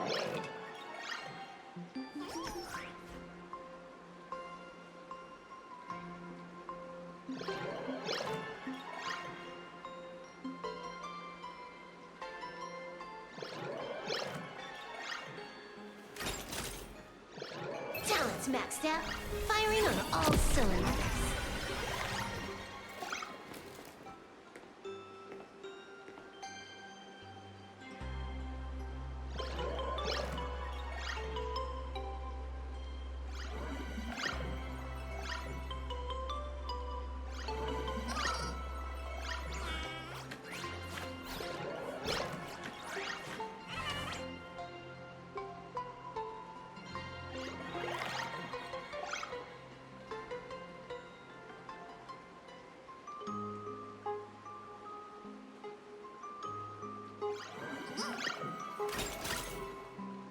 Talents maxed out, firing on all cylinders.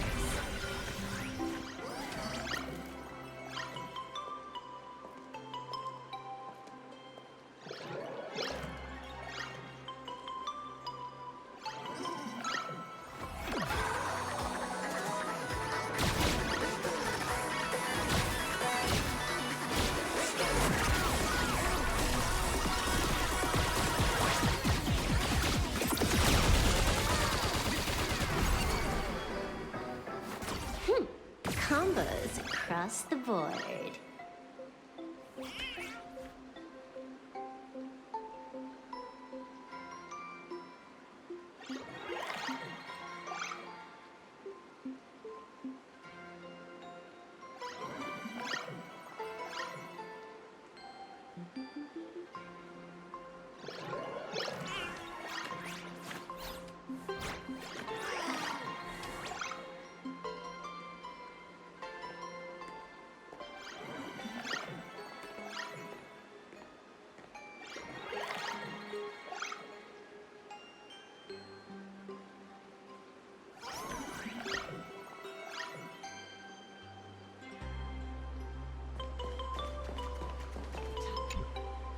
So, you're here looking for Graphia's whereabouts on behalf of that Intellitron executive. I think it's unlikely that the mother of Imogenesis will see her.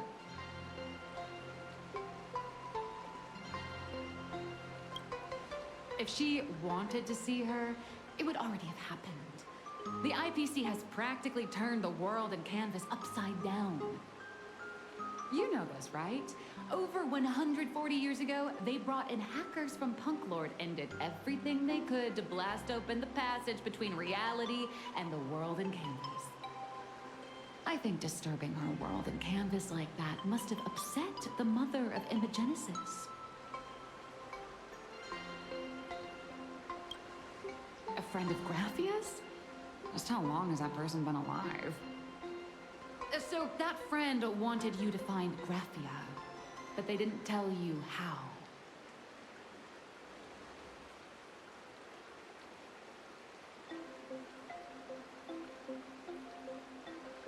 The only thing Avanessia left that could be a token is the mask she painted herself, right?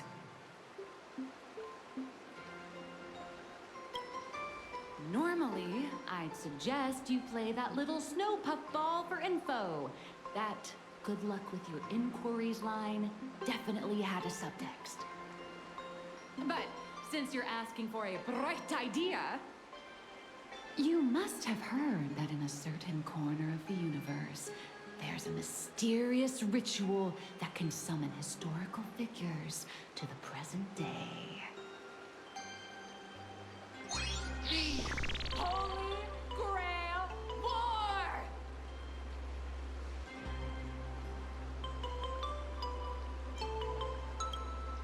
Oh, right!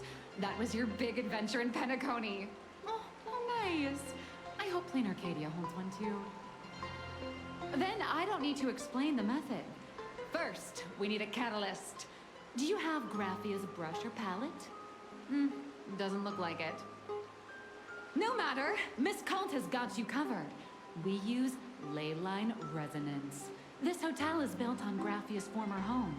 It still has a connection to her, like that vibrant golden tree.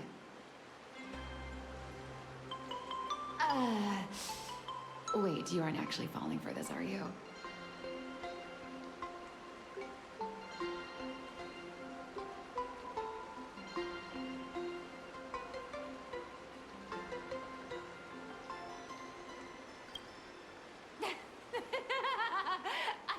I was just kidding.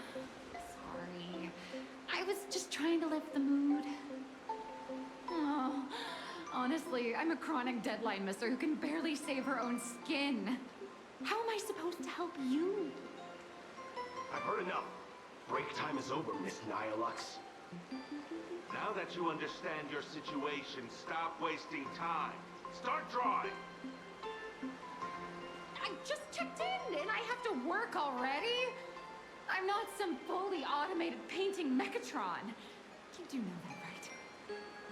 A Mechatron can run for hundreds of hours straight. You cannot. That's exactly why every second counts. Now right this second, start increasing your value as a quality asset. Hey, wait! This is kidnapping! Little raccoon, help me!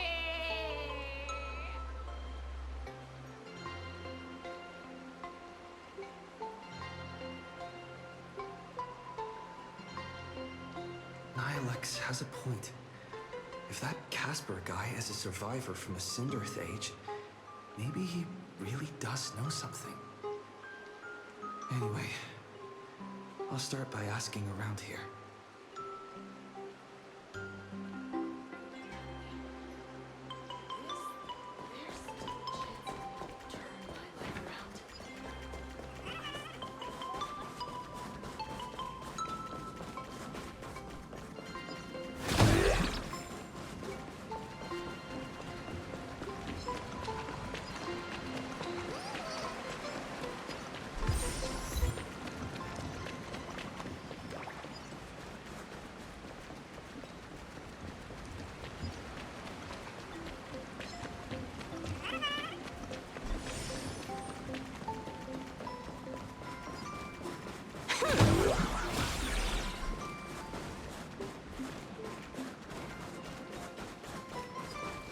Jasper? Are you there? Nope. I'm not.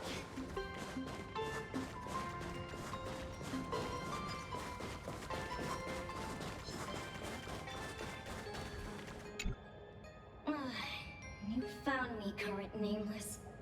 I knew you'd come to ask about Lady Graphia. But if I try too hard to remember things from such a long, long time ago, my soft, squishy head starts to throb, and then I start melting. Drip, drop, drip, drop. So much of my memory feels like it's shrouded in a blizzard, and I can't see anything clearly. I'm sorry, but I don't think I can help you.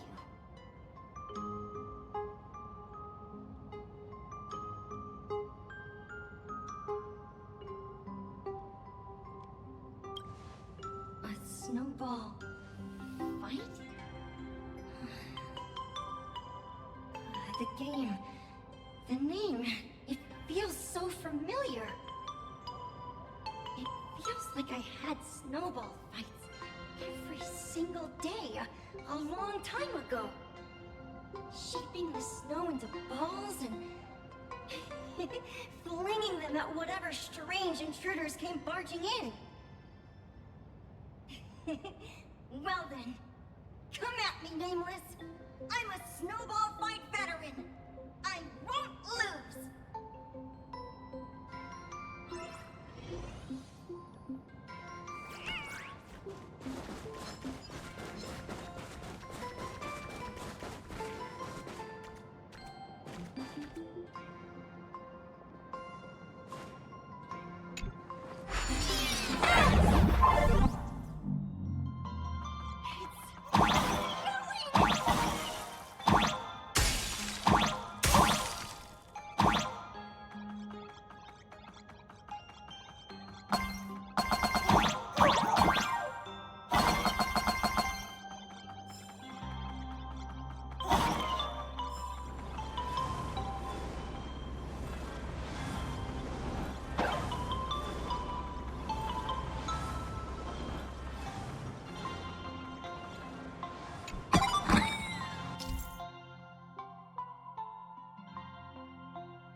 things from the Cinderth Age are still a bit blurry. But I definitely met Lady Graphia. I had snowball fights with her. She was a great painter who led us in snowball fights. She'd even paint portraits for everyone. Back then, when we wanted to see her, we'd go to her doorstep, light the ground lamps, and shout, "Snowball fight!" Then Lady Graphia would poke her head out of the window upstairs, unfurl the scroll, and whoosh! Slide right down into the snow. Then we'd have snowball fights against the Void Rangers together, under the giant moon. If we won, I got to swallow the Void Rangers whole. They were so crispy and tasty. There was someone else. Just thinking about them makes my blood boil.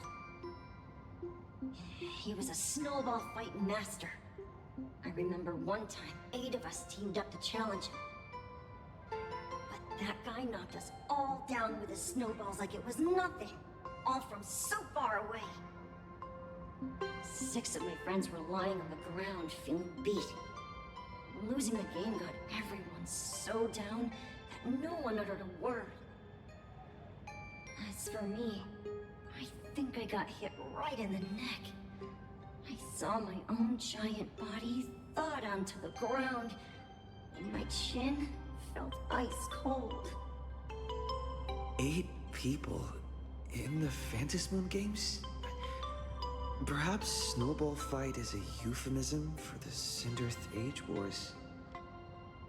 So in that round of the Phantasmoon games, Graphia must have fought a terrifyingly powerful opponent. It seems only she and Casper survived the fight.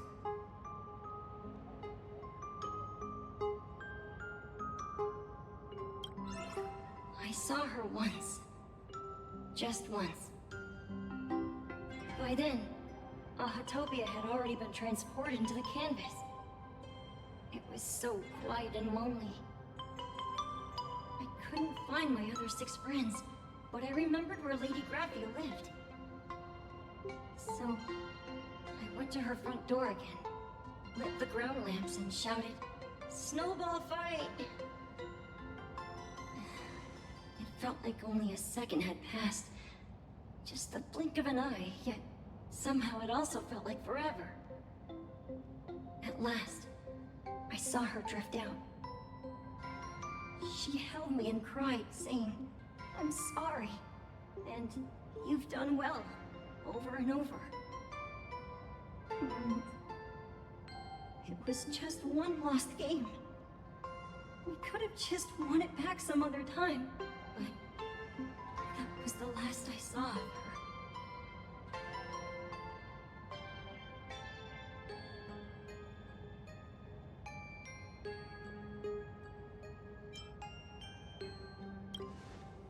Why are you saying that too? It's making me feel all strange. That's about all Casper can remember. If you're still up for fun and games, come find me for another snowball fight sometime.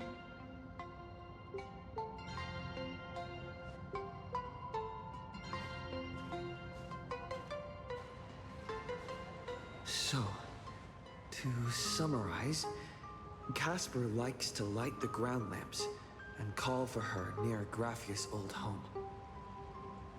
Now, where can I find those ground lamps?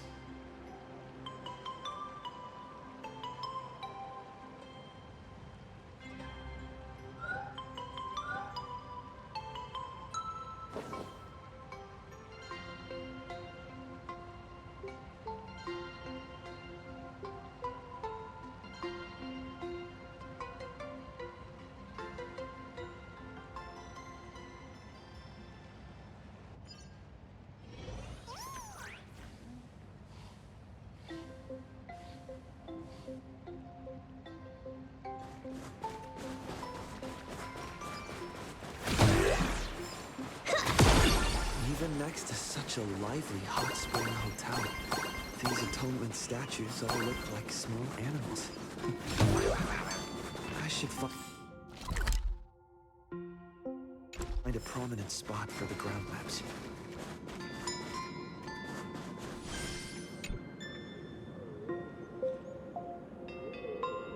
These two little lamps don't look reliable at all. Whatever. It's not like I have any other way.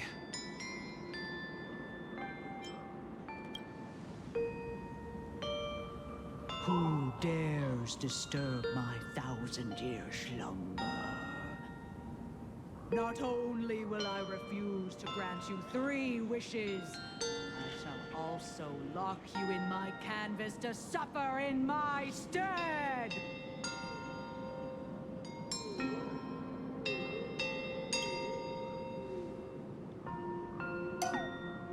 Thanks for the invite. I'm not quite dead yet, but I don't feel alive either.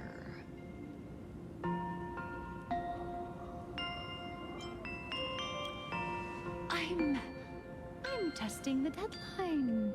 I snuck out. This mountain path is so quiet and secluded. Ooh, what a great spot for a night stroll. Listening to the calming sound of the springs. Who knows? Maybe my inspiration will flow again like these waters.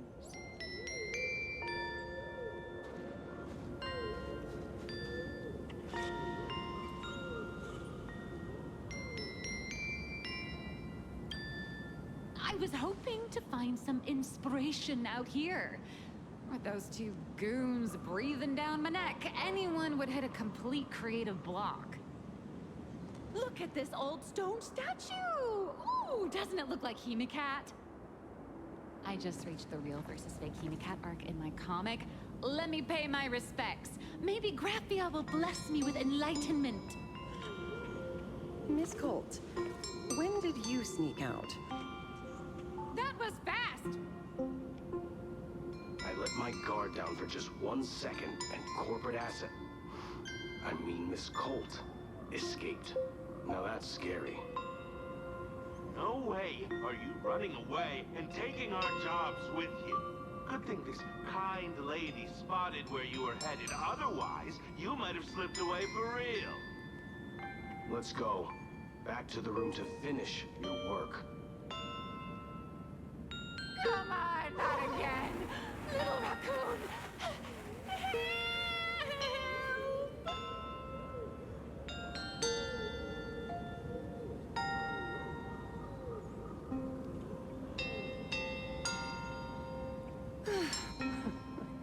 Being an artist sure is grueling. I remember being held in a room and watched by 6 or 7 people, too. I wasn't allowed to leave until I finished painting either.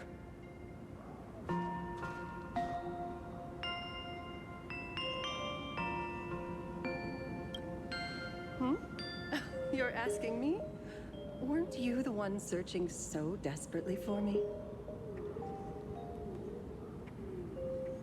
My name is Murata Graphia, guardian of the world in canvas. It is a pleasure to meet you, nameless of the Astral Express. You're saying... you are Graphia? She really does look a lot like Himiko. Child, you were the one who lit the ground lamps, were you not? If memory serves, that was the secret signal my old friends used to call for me. I simply answered the call, yet you doubt my identity. How strange. Let me think. I believe I know why you've come to find me. The arbitrator of the Phantasmoon Games asked you to tell me that our old enemy, the Demon Lord from Beyond, has returned. Am I correct? Since Ahatopia's in canvassing, Evanescia and I agreed to guard reality and the world in canvas separately, never to meet again. But over the past 1,000 years, I often hoped we might reunite in some way. Who would have thought, when word of her finally reached me again, there'd be no warm greetings, but instead only an impending crisis. You must have many questions.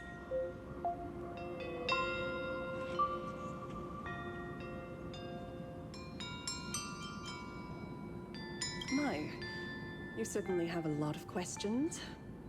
But before I enlighten you, during the Sindirth Age, that demon lord from beyond once took the form of a friend to infiltrate the Resistance, causing catastrophic casualties. I must confirm your identity, Nameless.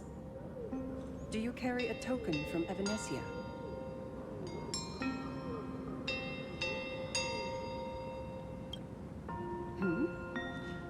I see you're carrying something that might be proof enough.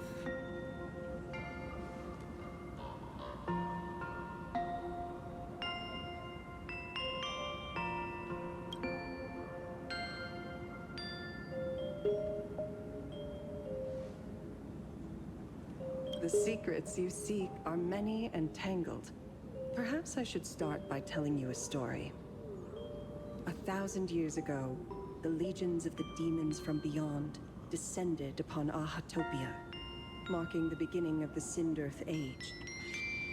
For the destruction, taking a life is easier than brushing aside a feather.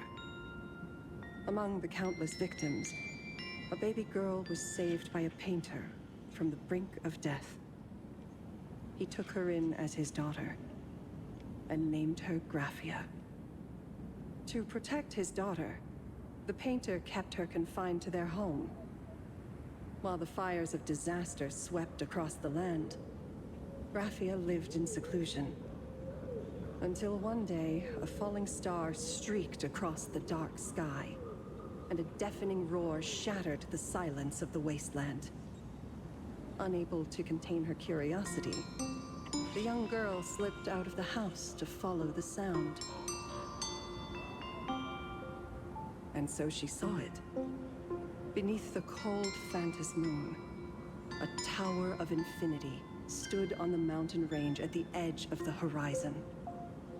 This tower had countless windows and rose section by section, slender and tall. More than an actual tower, it looked like a wounded iron dragon that had fallen to the earth.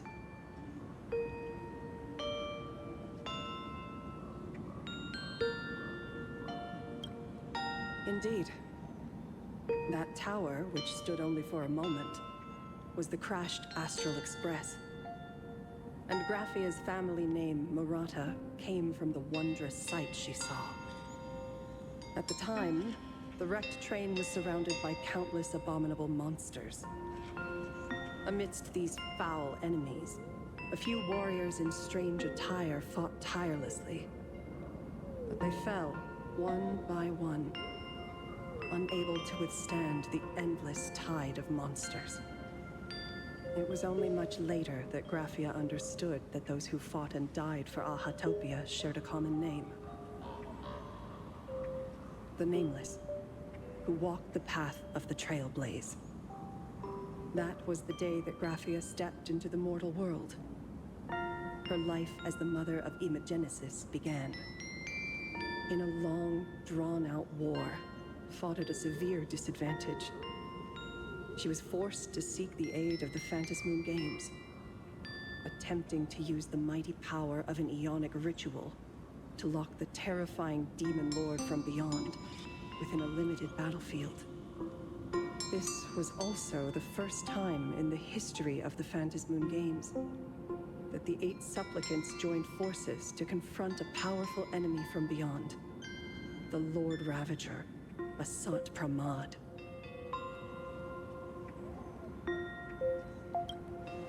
She lost. Graphia did not win the Phantas Moon Games, nor did she manage to kill Asat Pramad. In the final days of the Sindirth Age, she gathered every ounce of wish power to paint the world into a scroll. Using herself as a nail to steady the canvas, she sealed the Lord Ravager outside. Yes, As long as the scroll still enshrouds reality, he won't be able to lay a finger on the Leviathan's remains buried deep within Ahatopia. The story is over. I have received Evanesia's message. I also have a token I'd like you to give her. Please, let us journey together to the other side. So, are we leaving right now?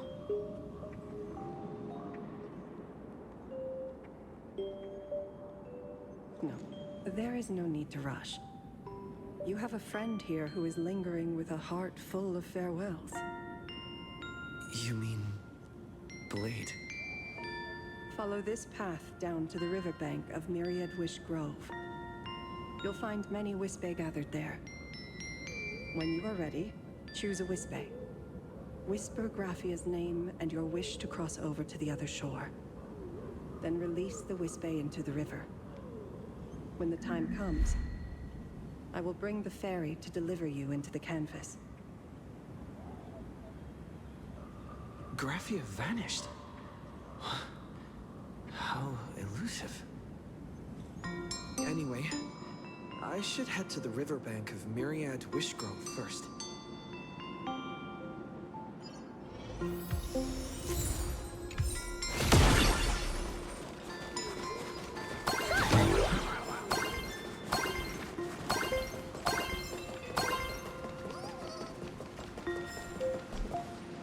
I've heard that in the same forest, giant trees will fight each other for nutrients. How about this? We just feed Shuhu to that tree in the courtyard. It would save us a long trip. Say something. Didn't know you were a forestry expert. I'm not joking. I'm serious. If the Elwood absorbed another emanator of abundance, it would likely bring about an even greater catastrophe. Right now, there is no other option besides the Veracity Husk. If the abundance grows too strong, the Ambrosial Arbor loses control, and the Arcadia is doomed. If the abundance is too weak, the husk spirals out of control, and the Arcadia is doomed just the same. It's called an Arcadia, but the whole thing is built on a razor's edge. Does that mean the essence of the elation is just dark humor? You're afraid. I'm not. I respect your choice.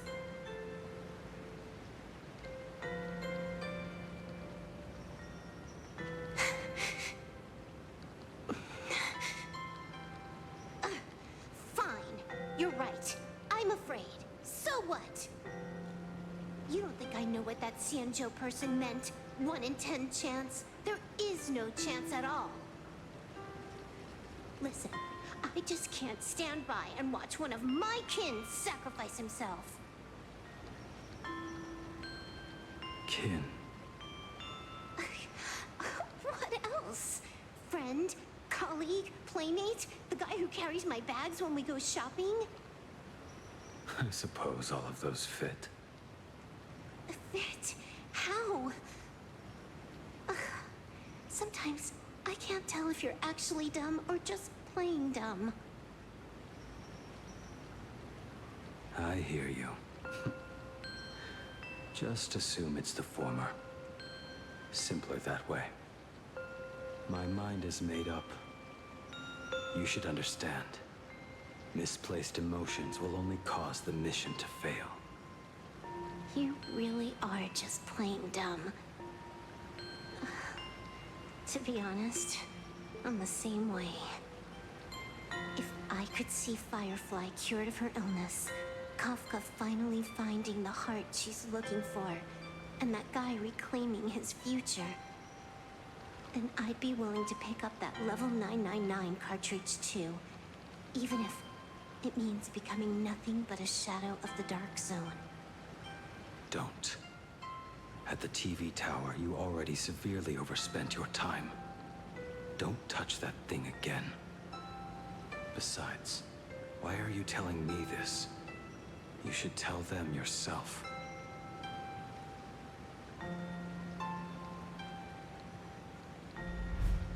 was just like you. I'm a total, stuck-up softie. Happy now? Feel better? No. Unless you give me a sincere apology and a proper goodbye, we're not settled. Not settled. Is that right? Fair enough. Whether as Ying Xing or as Blade, my journey has reached its end. Before the final verdict, I should say a proper goodbye to my kin. Who's there?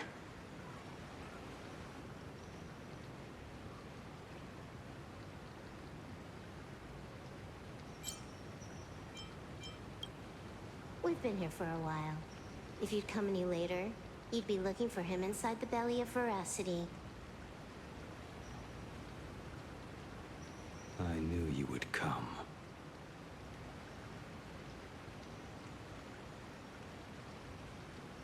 I met the legendary Graphia. She told me a way to enter the world in Canvas.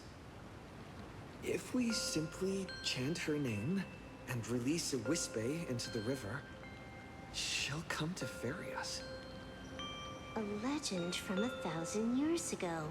And she's actually still alive? It really makes sense. After all, you two are practically the same age. Knowing that gives me a bit more hope that you can actually make it back. Then let's begin.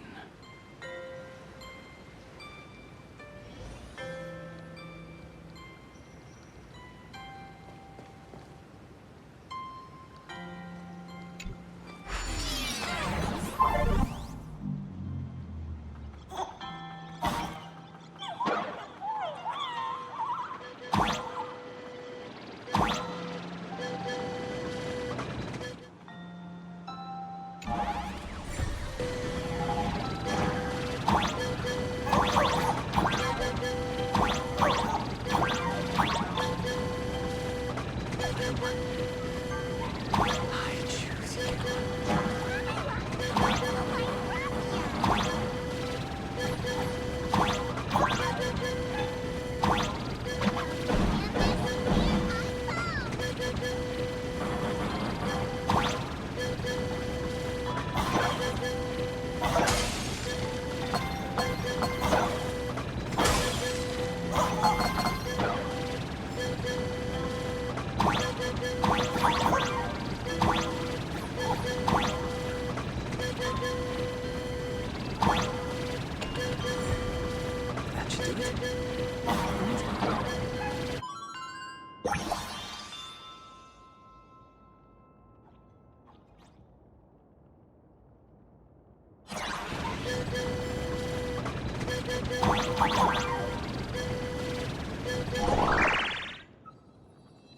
summon Graphia, mother of Imogenesis.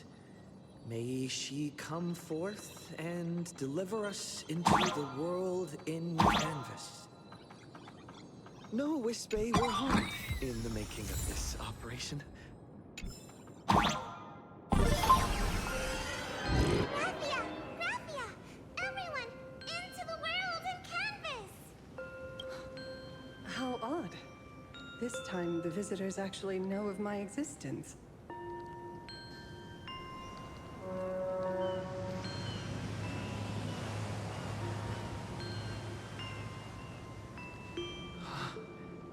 Strange. Why is the boat coming from downstream?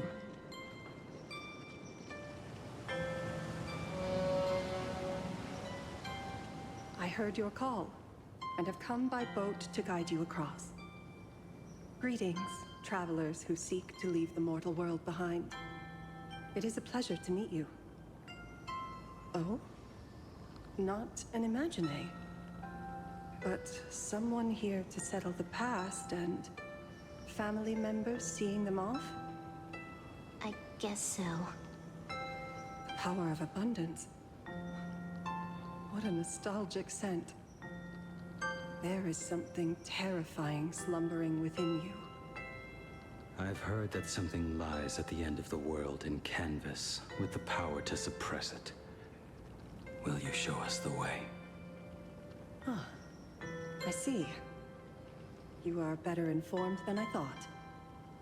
I understand. Time is of the essence. Please, step aboard. Thank you. The mountains lie distant. The waters still. And snow settles. A fine moment to bring this weary life to its end. Bring a weary life to its end? To my eyes, the power taking root within you is far from withering away. It's just a matter of time. The journey downstream is long. As is custom, I must collect your past stories as fair. I shall use them to paint the path forward, which will guide us to the other side. My past stories.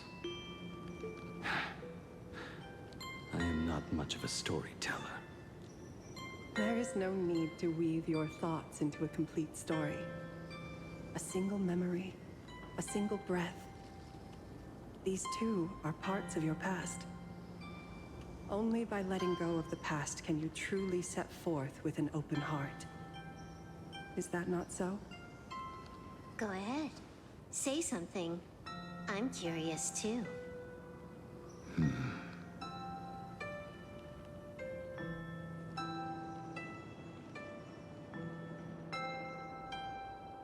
Then, I shall begin with that lone island of Insumosu.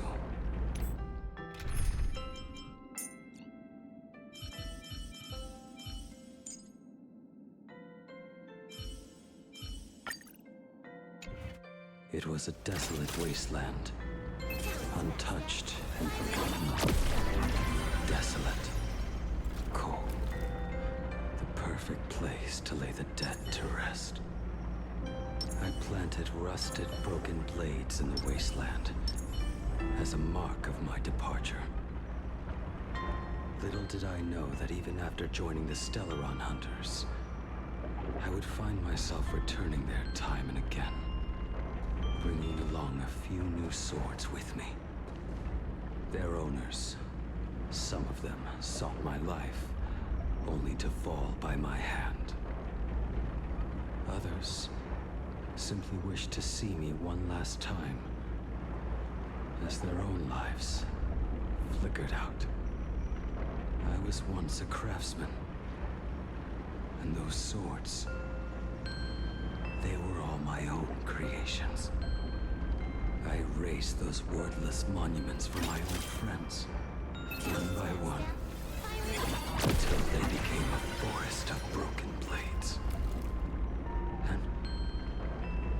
And what about me and my sword? When will it finally join them in that forest?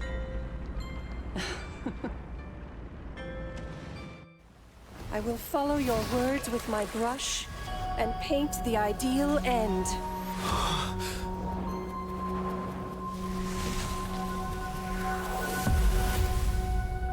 Sword barrier. We've reached the shore you've been seeking. What is this place? This is the world in canvas. A mirror to your soul, blooming as your heart dictates. May this meadow be everything you wished for. Superb artistry. And yet, I thought you would paint the desolation within me instead. Desolation? I saw no desolation in your story. Instead, I found the lingering regrets of a master craftsman. The fire that tempers black steel and shapes 100 blades does not burn upon the forge or anvil. It burns within your heart. That spark within you has yet to fade. It is why this plane has chosen to bloom into flowers. We've got no clue what you two are on about with all this cryptic talk. But you smiled just now, didn't you? No, I didn't. We should go.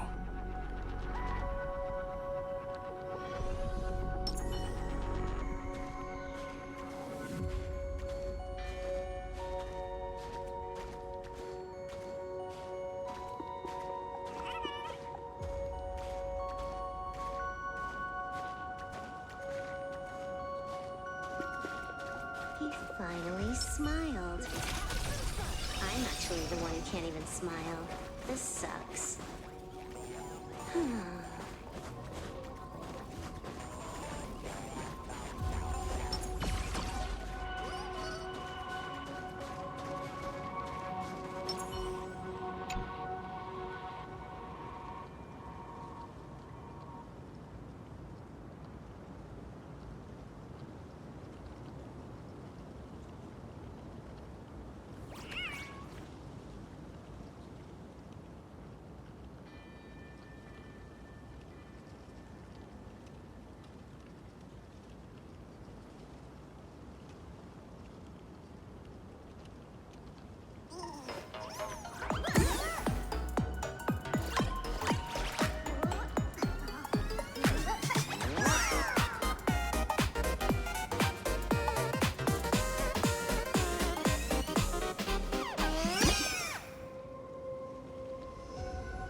I will walk to the end of your wills, no matter the cost.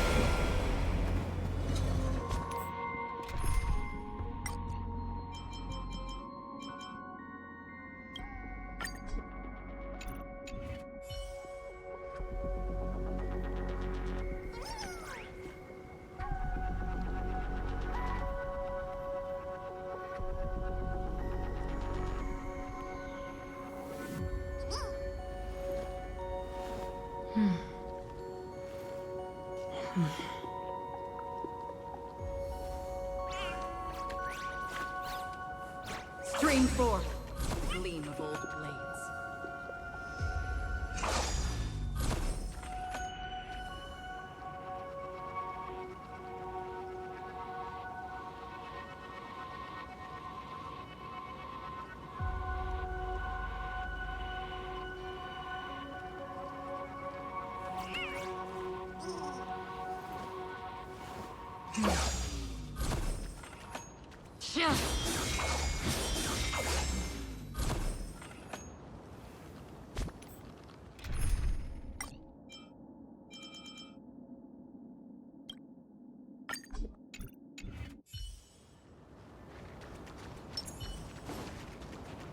Bring down the house!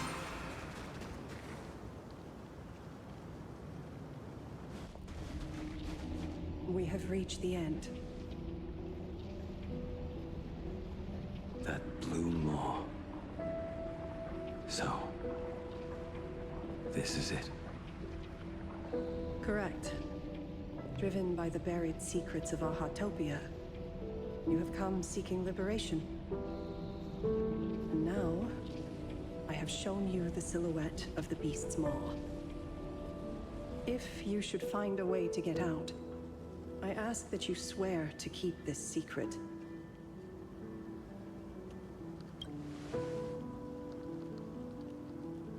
I will keep the secret. That blue maw, can it truly consume the abundance? Only Only a beast of insatiable hunger can end a plague of eternal growth. I have stood watch in this realm for a millennium, beholding the eternal conflict where the veracity and the abundance remain locked in strife. Oh, undying soul, the fate that awaits within those depths lies far beyond the reach of our conjecture. Perhaps you will vanish into nothingness in a mere heartbeat. Or perhaps you will endure a millennium of gnawing, constantly regenerating only to suffer once more, with liberation remaining an elusive dream. Beneath that calm of yours, I can feel an old friend lingering. Agony. This is the price I must bear for becoming one with the canvas. You're telling me if he leaps, he has to stay down there and be torn apart for ages? I'm not okay with this. Yao Guang never said anything about this when we went over the plan.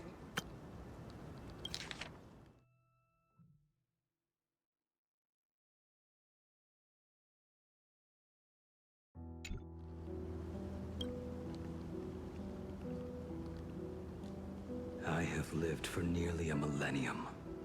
I stopped wishing for a swift end a long time ago. If the Leviathan does not consume me utterly, then I am still alive.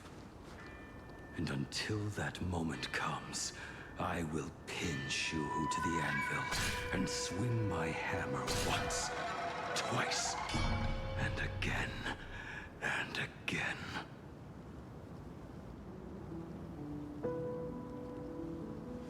Is there really no other way?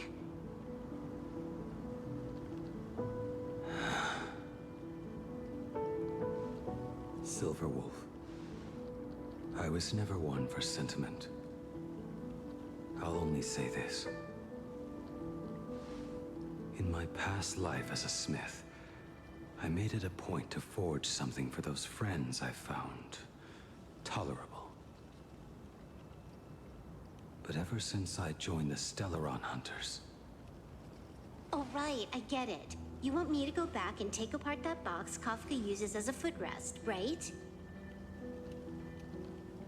You already took it apart? A long time ago. Quite a few treasures in there. A master-crafted blade, a game controller, and a portable reactor. That's the armor core, reforged from the remains of the Glamoth Queen. Oh, and a cat-scratching post. When did you find out about these items? You? You mean we. We all found out. Think you hid it that well? Please, give me a break. We're a pro team, you know.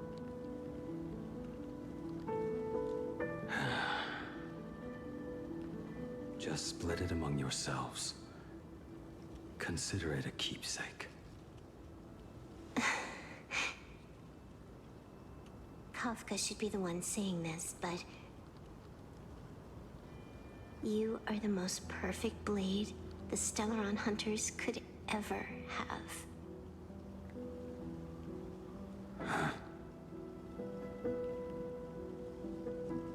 Just a broken blade. That is all.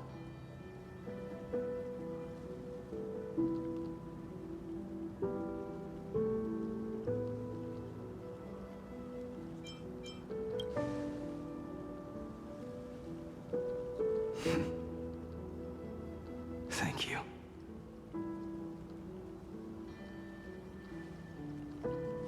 Before you go, you have something to say to him too, right? To me? Don't take offense. It's just a few words. Before joining the Stellaron Hunters, I once lost myself. Unable to see the future, yet unable to reclaim the past. Just like you when you were first reborn. Whether we chose this path, or were forced onto it. Leave no room for regret. And never deny the path you've traveled.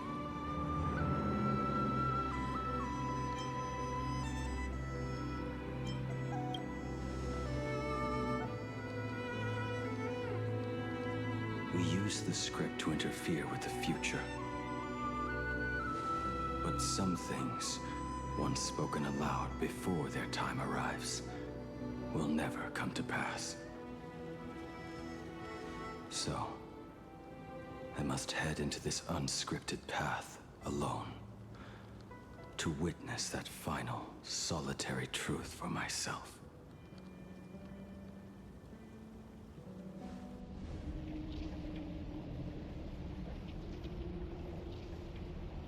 It's time.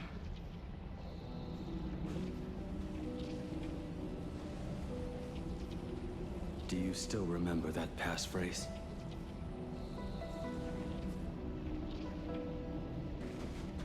No need to step forward. Just recite it in your head. 3 of a kind. 2 pair. Ace. Go.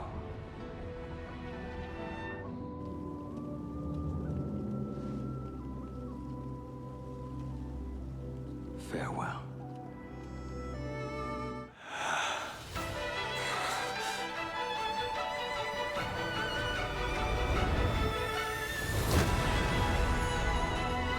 Let everything end. Or truly begin.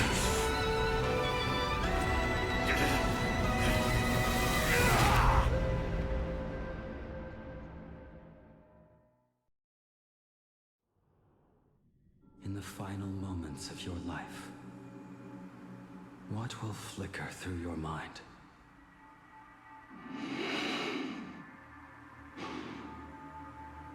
The devouring. Has it begun? How much time has passed?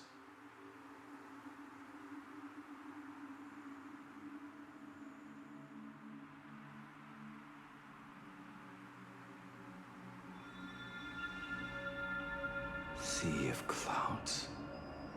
Ambrosial arbor.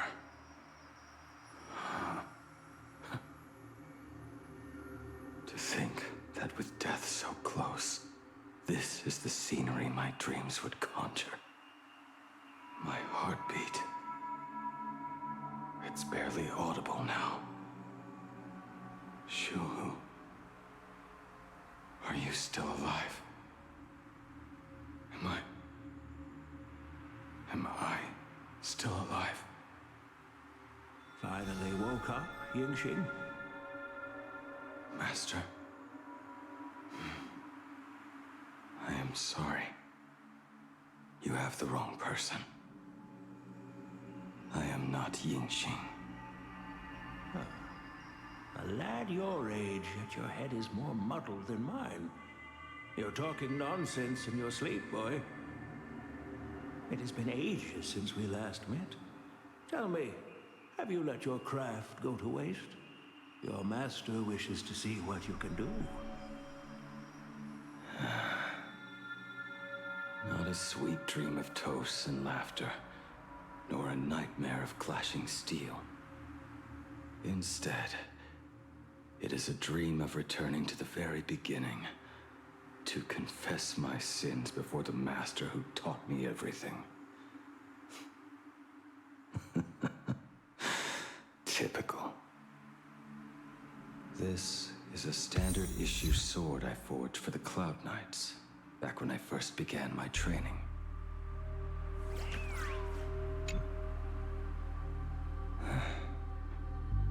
Looking at it now, it is a crude piece of work. Senior Frater, Are you truly from a short-lived species? Why do you ask? I mean, no offense. I just wondered, why would you come all the way to the Xianzhou to learn the craft? My home became a grazing ground for those boars and beasts. My parents, they're fertilizer. Unlike you, I won't live to see them wiped out. But my blades will. Look at this blade. Fresh from the forge today. I made it. That is so cool! Stop flattering me. This is just a standard issue sword for the Cloud Knights. According to the template, its name should be New Blade 01. Senior Frater, how could you so thoughtlessly name your own creation? The very first assignment Elder Huayan gave his disciples is, what defines a blade? He always says a name carries the weapon's destiny. A lone cloud drifts. A crane departs the woods. Let's call it Departure, Junior Frater. Senior Frater, I thought you'd go with Lone Cloud or Guiyun.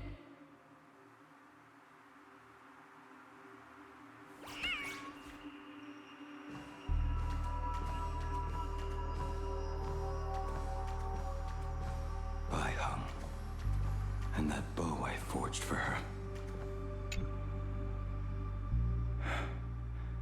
In the end, it was I who forged the greatest sin. For me? Thank you. I told you, didn't I? As long as you set your heart on what you love, nothing can stop you. Hey, did you give this bow a name?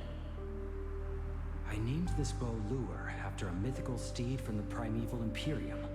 Legend says it was one of the Emperor's finest mounts, a divine beast that could tread over any chasm and lead its master back from the brink of death. How did you get so off track? Why pick a name meant for a horse? That won't do. It does not suit me at all. I'm gonna call it Recurve Bow. That sounds terrible. It's like my mother naming me Human. At least change it to something elegant like Winding Stream. Fine. Have it your way. Look at you! Skilled with both the pen and the sword. You really should not be trapped in this flame wheel forge for the rest of your life. Hey, perfect timing! I have a few friends getting together on the Luofu. Wanna come along? Staying in a single place your whole life. That won't do.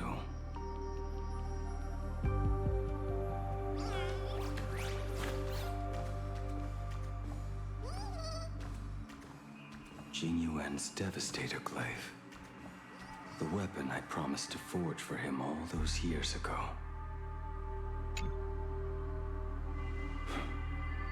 Old friends have drifted across the stars, but he remains. A genius. I suppose Master Jing Li's swordplay should be no trouble for you then. You little rascal. Do not try to act like my senior just yet. I am from a short-lived species. Xianzhou swordplay takes hundreds, even thousands of years to master. I simply do not have the time. I heard your bold claim. I'd rather leave this world in a blaze than live until the end of time. It seems you think little of us Xianzhou people, then? My, the future sword champion has sharp ears. It was just drunken rambling. Don't take it to heart. It would be a waste to throw my skills away on the battlefield. You go to the front, and I will forge the divine weapons for you. It is a promise. All right, deal. Then I want a Devastator Glaive, 4 meters long, decorated with green silk, and you should engrave the blade with cloud patterns. Or maybe lightning. Wait until you have grown a bit taller. Then it is settled. When the time comes, you shall arm each of us with a weapon of our own. Let us face the fires of war in your place, and handle all that tedious business on your behalf. Come, friends, drink up. We five come from all walks of life, but here and now, we are one. Together, we shall bring glory to the Cienjo, and peace to all who dwell beneath the stars. By the rainbow and the 10 lords, if I betray our bond, let all of existence hunt me down.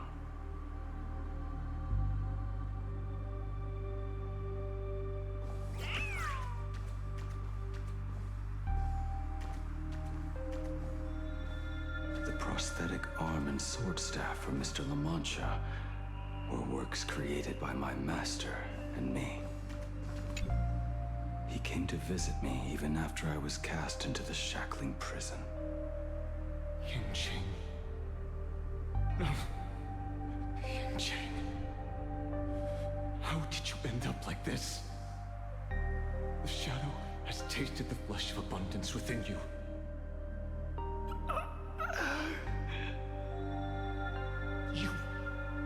You cannot even speak anymore. Yanqing, look at me. Lift your head. It was only thanks to you and your master that the Shadow of Veracity was sealed. I owe you both a debt of gratitude.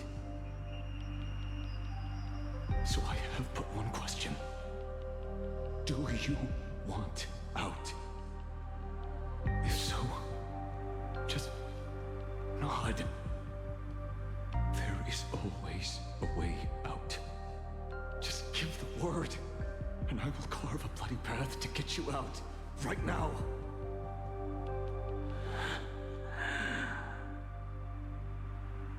There is no need. I must atone for my sins. Perhaps if I had taken you away from Flamewell Forge back then, your fate would have been entirely different. I respect your choice, just as I did all those years ago. Pity. So much in this world does not go as we wish.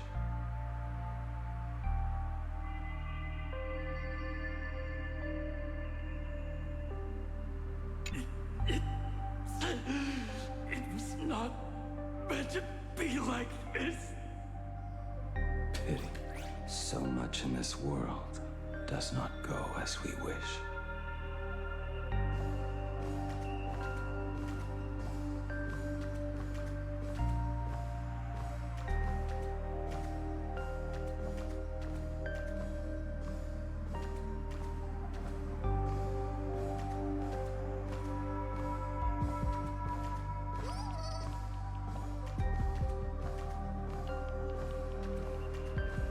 This is not my work.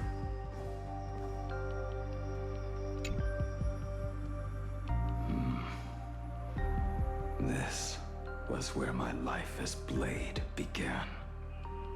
So you're Blade. You sound like quite the expert on swords. Oh, good timing. What do you make of the sword she's carrying? The blade itself is fine, but the technique is wrong. Swordsmanship is no song and dance. Power starts at the feet. Only when the eyes and mind follow through will the strike land. My, oh my, Bladey. You really are the ultimate blade critic.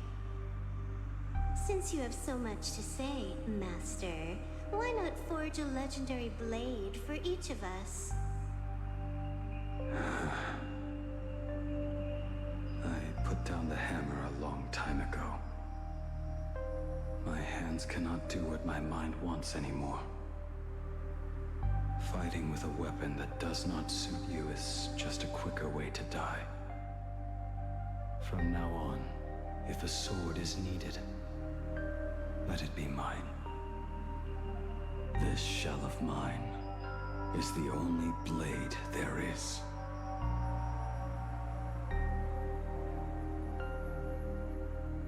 From now on, if a sword is needed, let it be mine.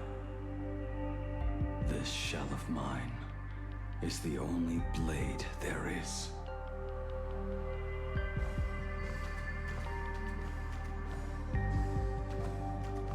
A weapon given by Ying Xing to an old friend.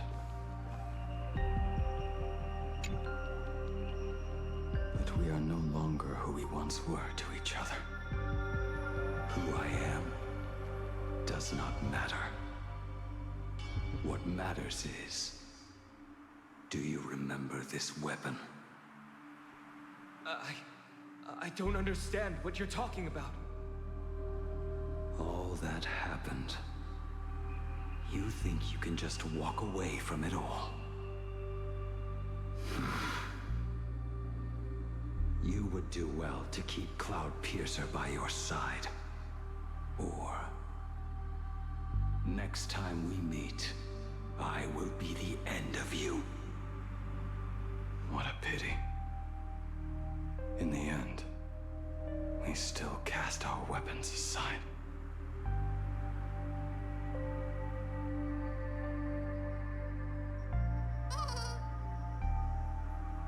All that happened. You think you can just walk away from it all? What a pity. In the end, we still cast our weapons aside.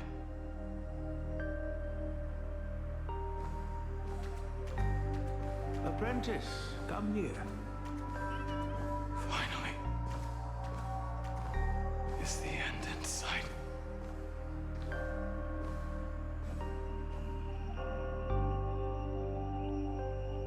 I am here, Master. Good. I have waited a long time for you. You have seen every blade I have forged in this life. Fine work. Somewhat flawed, perhaps, but their edge is undeniable. The marks of a true master. Gazing upon the weapons I forged in days past, I can only feel a surge of endless regret. The hammer falls and cannot be undone, yet I have spent my life taking one wrong step after another. I betrayed my friends and broke my oaths. Even with these divine blades, I failed to protect those I held dear. My hands are stained with blood. I loathe the reflection it casts back from my blade.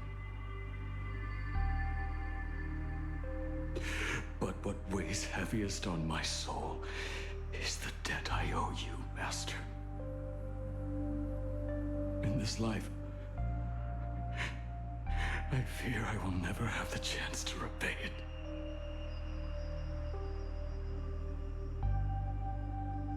Let it all out.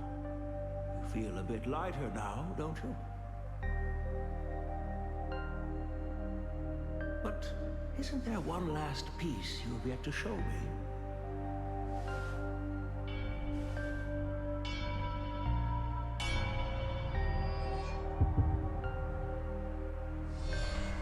It is yet to be named, has it not? That is a mere scrap from the forging of Shard's sword. I hid it away, fearing it would bring shame upon our school. Master, how did you... Can a mere boy keep secrets from his master? I entrusted General Yao Guang to bring it to you. Since the day you left, I have kept this blade hung in the hall, gazing upon it daily. That raw, youthful spirit within it, it burns to the touch. It is the same light that shone in your eyes the day you bowed to me. It is the keen edge of a craftsman. I am but rusted scrap now. My light has long since faded. This is where I belong. Buried.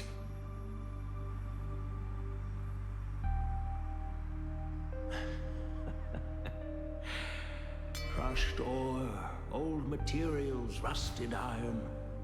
As craftsmen, we spend our entire lives in such company. Waste not the bounty of the world, but perfect it through craft. To take what is useless, to take every failed scrap and forge it anew. Isn't that our very mission as craftsmen? Even for a life that has reached its end. A life built on nothing but mistakes.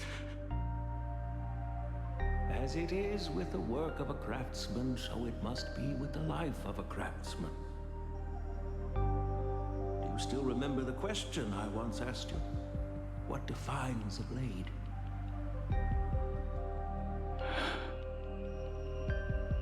The answer already lies within you. Go now, and forge it anew.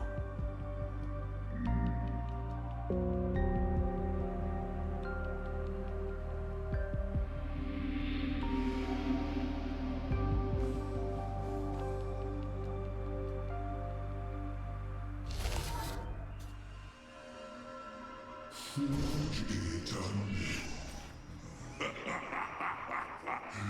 Interesting. Now I wish more than anything that I could just live a bit longer. Eugene said that back when he was nearing his end. Shoo. You fought me all this time and leapt into the Leviathan's maw. Nothing more than a bid to drag me down with you. Truly, for so long as a single soul in this vast world prays for abundance, I shall return to bestow my grace. And now, I have come in answer to your prayer. Within the Leviathan's maw, I shall grant you 1,000 years of agony, as your flesh will be remade, only to be devoured again and again. You shall find no release. Is this not exactly what you call forge it anew? Poor child. You and the Central citizens are always so short-sighted. Trapped in this waking dream called life, you cling to what is gone and tremble at the thought of being forgotten. Yet when I come to carve through your flesh and awaken your minds, you spurn my beautiful gift. You were once a master craftsman. You should know best about the beauty of shaping. I can grant you the power of reshaping life and death, bringing those you loved and lost back to life. Let your friends return to this world again and again, giving you the chance to right every single wrong. Righting wrongs. You mean by carving out more walking husks like me? Things that crave an end they can never reach? That is but a fleeting pang, a necessary tempering on the path to eternity. If you persist in spurning this gift,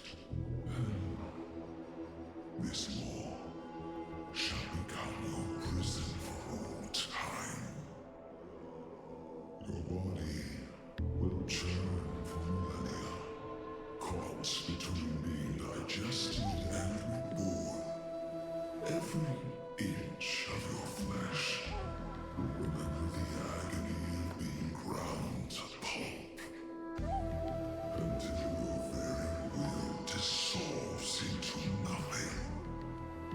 Leaving only a hollow husk that can cry out my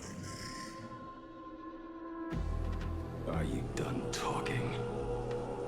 Do you truly believe that I am the only prisoner here, Shu-Hu? You are the one bound most tightly by your chains. For so long as a single soul in this vast world prays for abundance, I shall return to bestow my grace.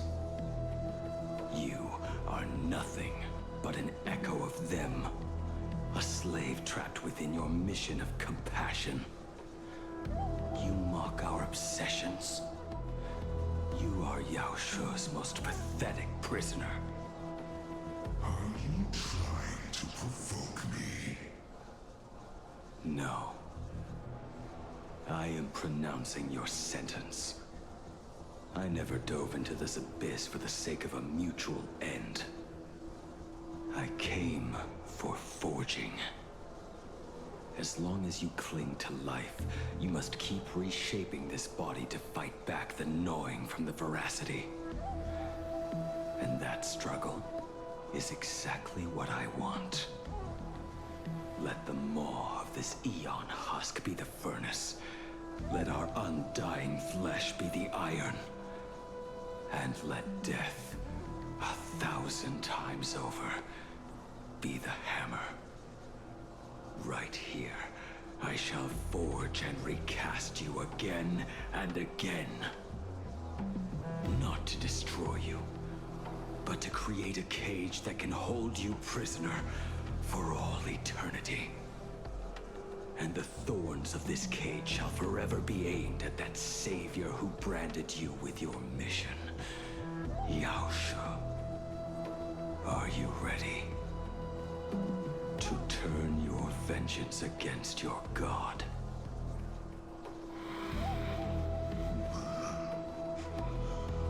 I see now. So, this is how you forge it anew. Very well. Let us see how this duel between the condemned unfolds. This forging within the furnace. In the end, which of us shall forge the other into a blade?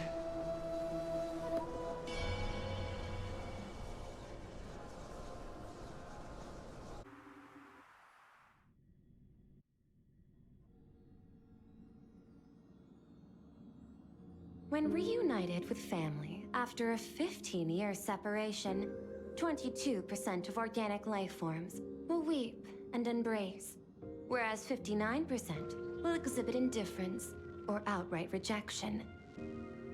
Yet, choosing to conduct a covert investigation instead is entirely unheard of.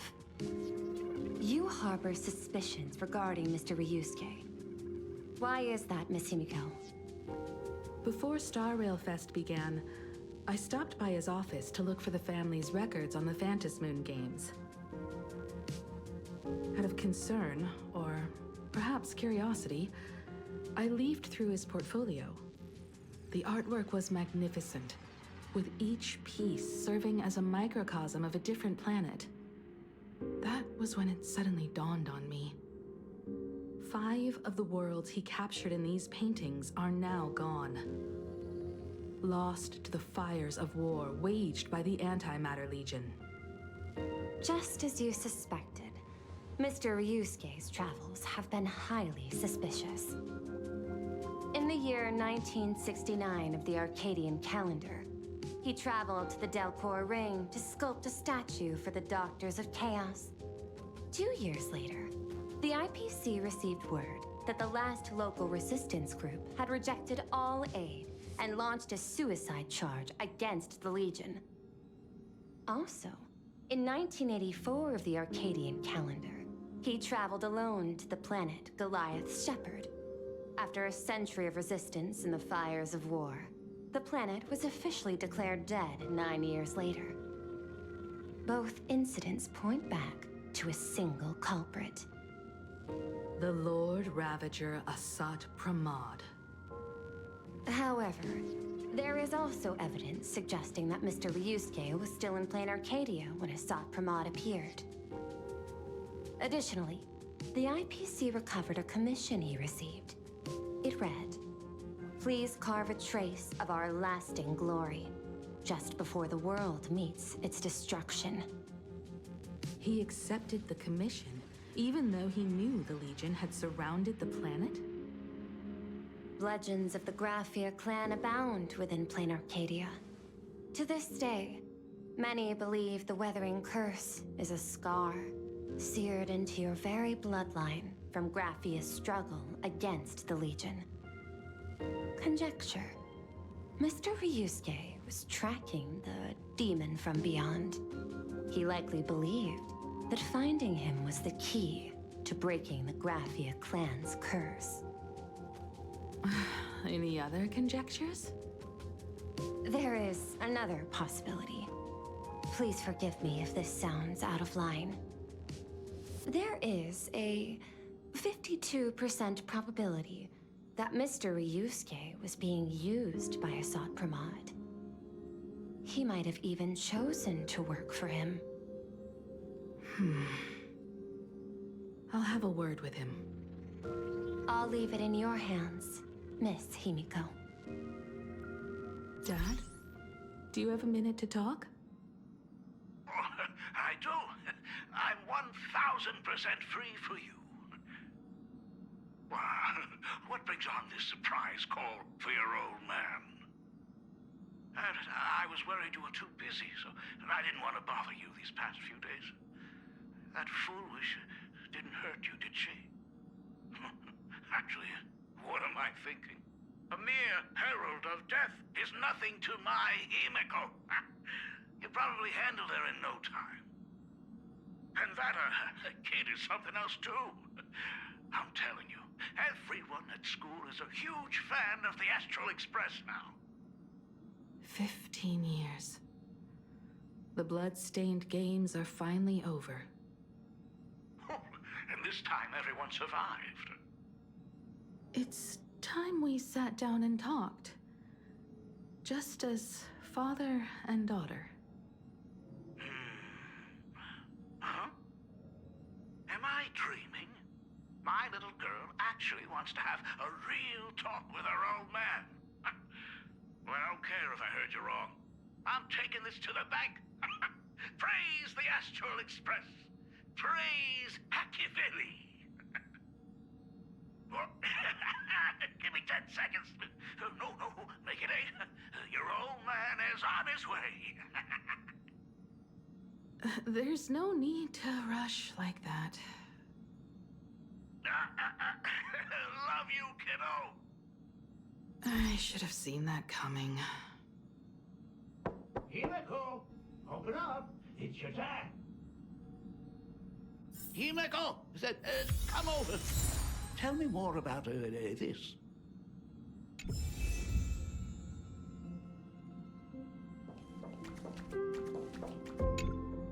I originally planned for us to meet at the school, but since you're already here, let me show you around the Express. Oh, I would love that. I was in such a rush last time. I really want to get a good look at the place where you spent the last 15 years. Who could have imagined it? The thing that connects this nearly infinite universe is not some distant godlike Xipe, but a single express. I have met many artists who dreamed of boarding the Express just to get a closer look at the legacy of trailblazing.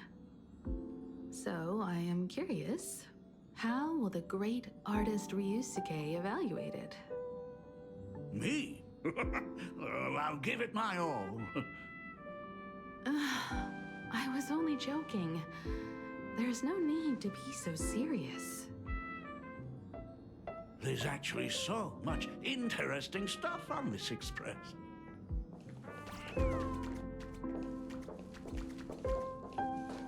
This table is kind of different from the others, isn't it? I mean, they all look alike, but this one doesn't seem authentic. A lot of old furniture was destroyed when the Express crashed. Pom Pom and I spent quite some time picking the right replacements. Ah, out with the old, in with the new, huh? Well, the Express has been running for years, so it's only natural to have to patch things up every now and then. You must have had a hard time keeping it running. It's not that hard. I'm used to it.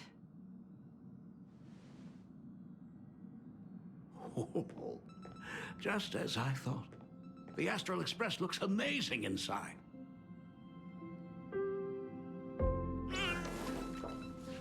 These chandeliers. The designer used the skeleton of a void song whale as a reference. They say it's been here since Dolly's days on the Express. It catches the eye of many people who board.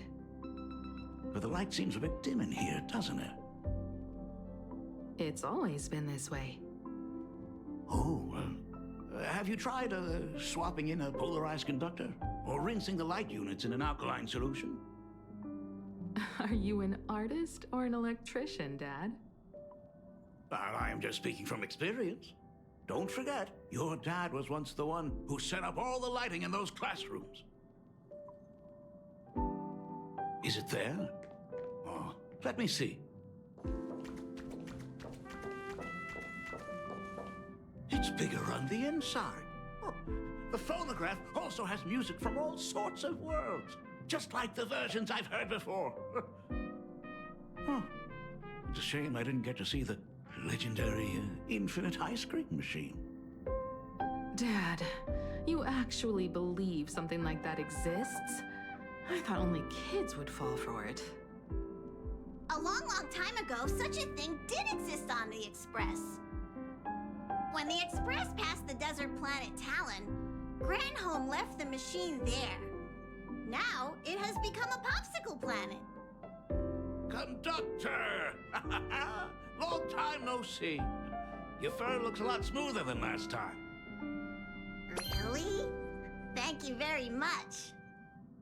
Hey, my daughter Himeko finally opened up to having a heart-to-heart with me. What a special moment! Pom-Pom will leave you to it then. They say family is one of the most precious treasures. Pom-Pom believes we should cherish them. See? I told you. This time, Dad wins. Oh, Himeko, you may be a fully capable navigator now, but sometimes experience still beats youth.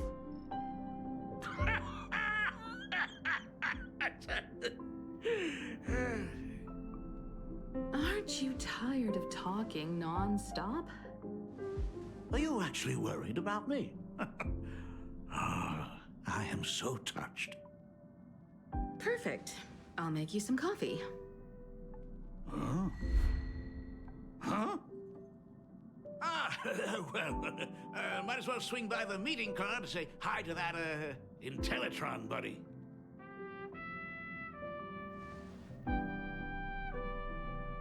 Pom-Pom finds Himeko's father very easygoing. Himeko, come on. Let's walk together.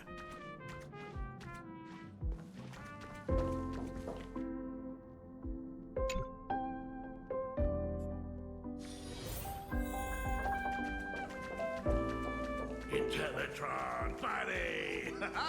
Roll time! Rumor has it that the drinks in the World's End Tavern are all brewed from jokes. Since we are in plain Arcadia, any single joke before a drink would be second to none. Since there is only a single joke, it is quite literally second to none.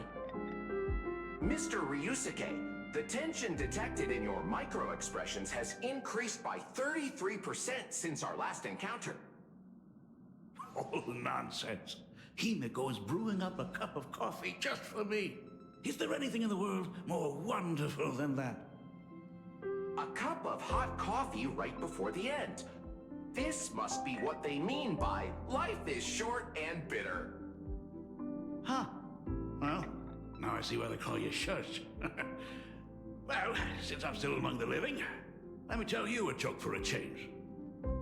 A long time ago, there was a truly terrible nameless. They snuck aboard as a passenger, seeking a certain answer. Now, one day, they ordered a drink from a service robot on the express and told it a joke. A long time ago, there was a truly terrible nameless. They snuck aboard as a passenger, seeking a certain answer. I have retrieved the same joke from the archived logs. It is indexed under the title, An Unfunny Joke. But did you know, the first time the robot heard that joke, it laughed with pure joy. Don't go filling Shush with nonsense. Its database is already enough of a mess. Dad, here's your coffee. This cup is huge. Himeko, tell me, are you still holding a grudge against me? What are you talking about? Now drink up while it's still hot. Analyzing components. Results show coffee concentrate, Heldoran butterfly scales, a species of fish from a gas giant, trace amounts of iron particles, and various other unknown substances. Mr. Shush, you must be exhausted after telling all those cool jokes. How about a nice hot cup of coffee to warm you up, huh?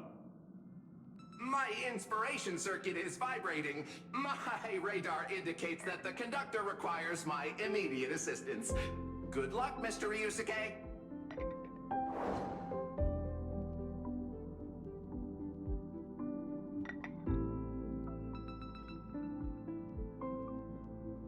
Oh, Himeko, if I do not make it out of here, please deliver my resignation to Miss Dolly.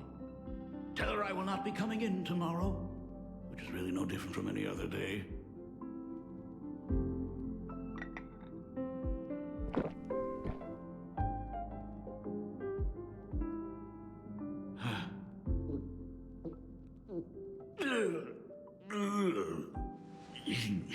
The coffee tastes like heaven. Oh, want another cup? Himeko, Miss Dolly told me that back when you were a school assistant, you used to bring a massive pot of coffee for everyone every single day. They still talk about it to this day. It would be selfish of me to keep this all for myself. I simply must bring some back for the other teachers to sample. I am afraid it will be long cold by the time you get it to them. But as you said, it is time for us to head to the school.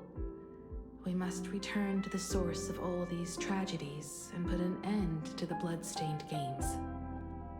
Are you truly ready to say your goodbyes? We can stay a little longer if you like. We still have plenty of time. We should go now. I have been ready for 15 years.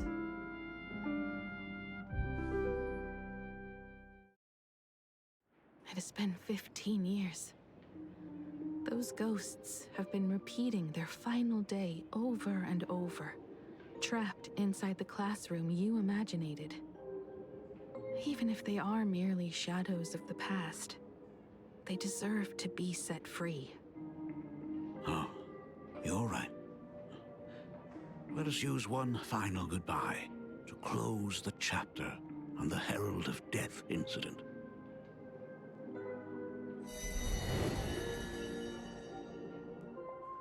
Senior, you are back! We're all waiting for you. Sorry I'm late, everyone. It's okay. Thank you so much for coming. Himeko, we don't have enough time for the lobby. Could you please use your amazing Imagenesis skills to decorate the stage for us? I am begging you. Mia, stop bothering Himeko all the time.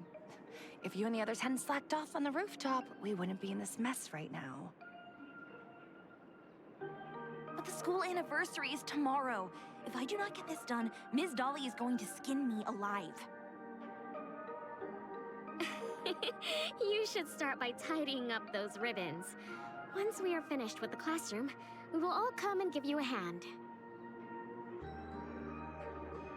Hey,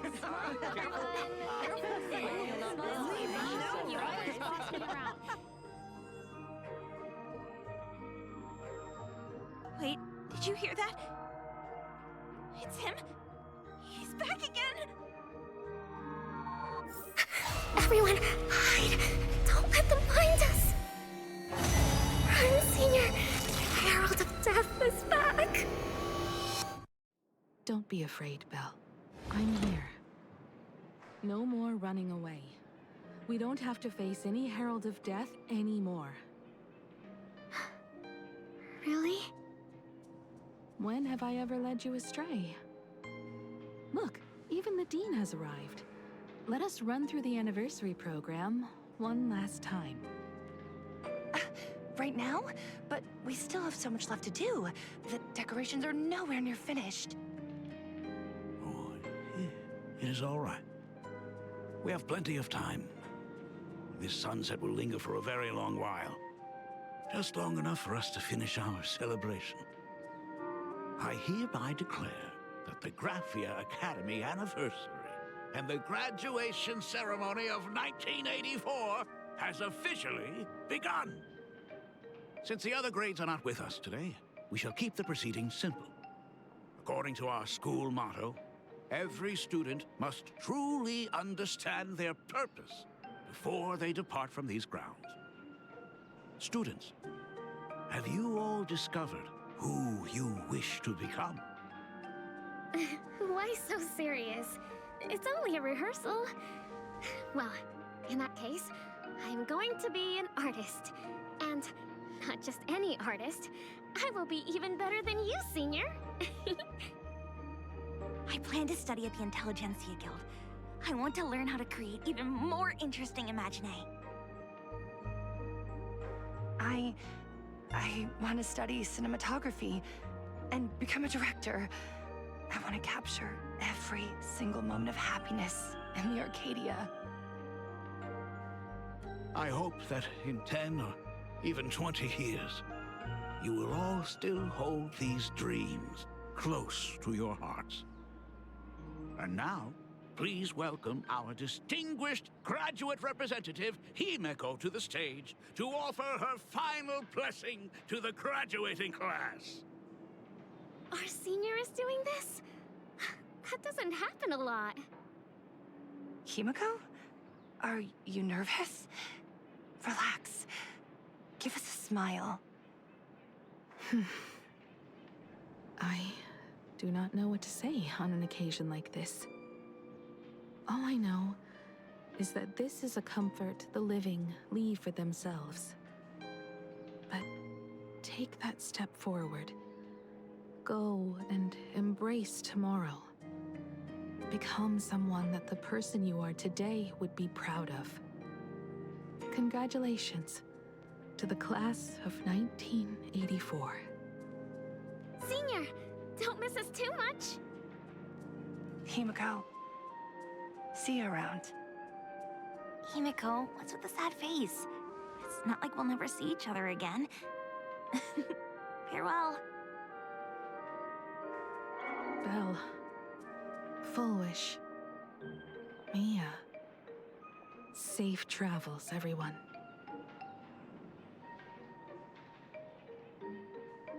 15 years. The blood-stained games that altered the course of so many lives have finally come to an end. If only I had not lost myself in my own grief. If only I had looked after that child properly. Perhaps everything would have been different. It was not only the Herald of Death that pushed her towards that abyss. Full Wish said that it took Plain Arcadia 15 whole years to kill her. Will this world ever get better, Dad? I don't know, but I'm willing to believe in it. Dad, all these years, just what have you been doing? Is that concern I hear in your voice? If you say so. After the Bloodstained Games, I traveled to many different worlds. Every time I set foot on a new planet, my thoughts always returned to you. Until one day, I happened to see news about the Astral Express. The person on that screen was so different from the daughter in my memories. I was afraid, to be sure. I did not want to disturb the life you had found. As long as I never saw you in person, I could keep telling myself that lie. My daughter had fulfilled her dreams to soar among the stars. Von Walk? Owenly? New Londinium? Step by step, I made my way into the very bedtime stories you used to tell me. Were they beautiful?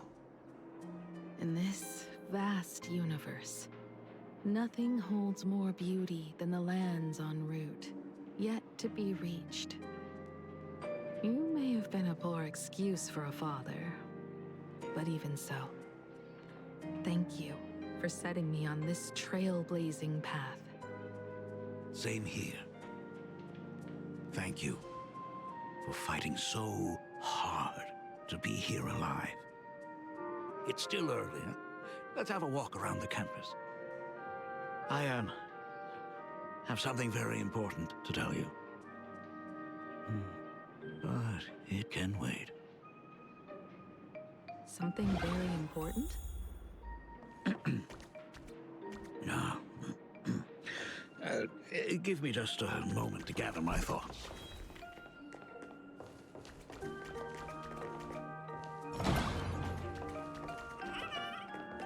Ooh, nice weather today.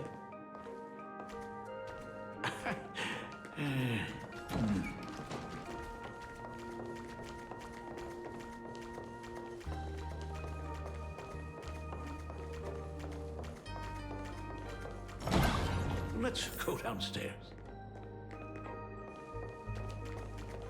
Oh my god, it's her! Hey, my dad! Oh my gosh, I'm such a huge fan of yours! Oh, go on. Keep those compliments coming. I could listen to this all day. Goodness, they are not talking about you. Senior Himiko! Oh wow, she actually looked at me! Her navigator aura is incredible!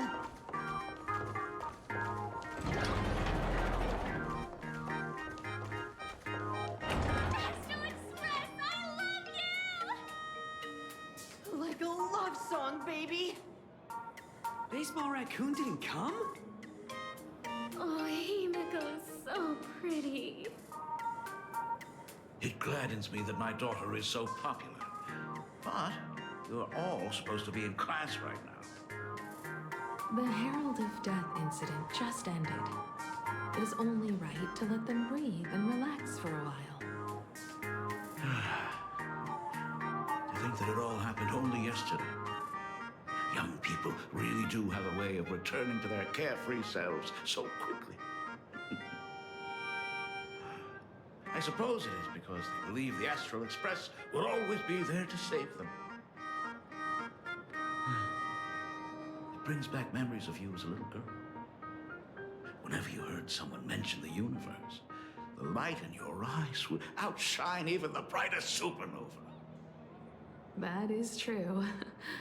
The very first Imagine I ever brought to life was modeled after the rocket atop the Phantom Moon's head. That little fellow had quite a temper. It was so determined to fly higher and higher. To this day, I still wonder if it ever truly reached the moon. Dad, do you still remember it? How could I ever forget? That thing came crashing down and poked a hole right through Miss Seadrake's tail. I had to take you to apologize in person. I ended up redrawing the tail myself to make it right. These days, I wouldn't be able to handle that kind of trouble anymore. My poor old back wouldn't allow it. Now that I am free from the weathering curse, You don't have to spend your life wandering the stars anymore. Why don't you just settle down here? I just can't face the thought of coming back to nothing but an empty home again. Don't worry. I'm not going anywhere.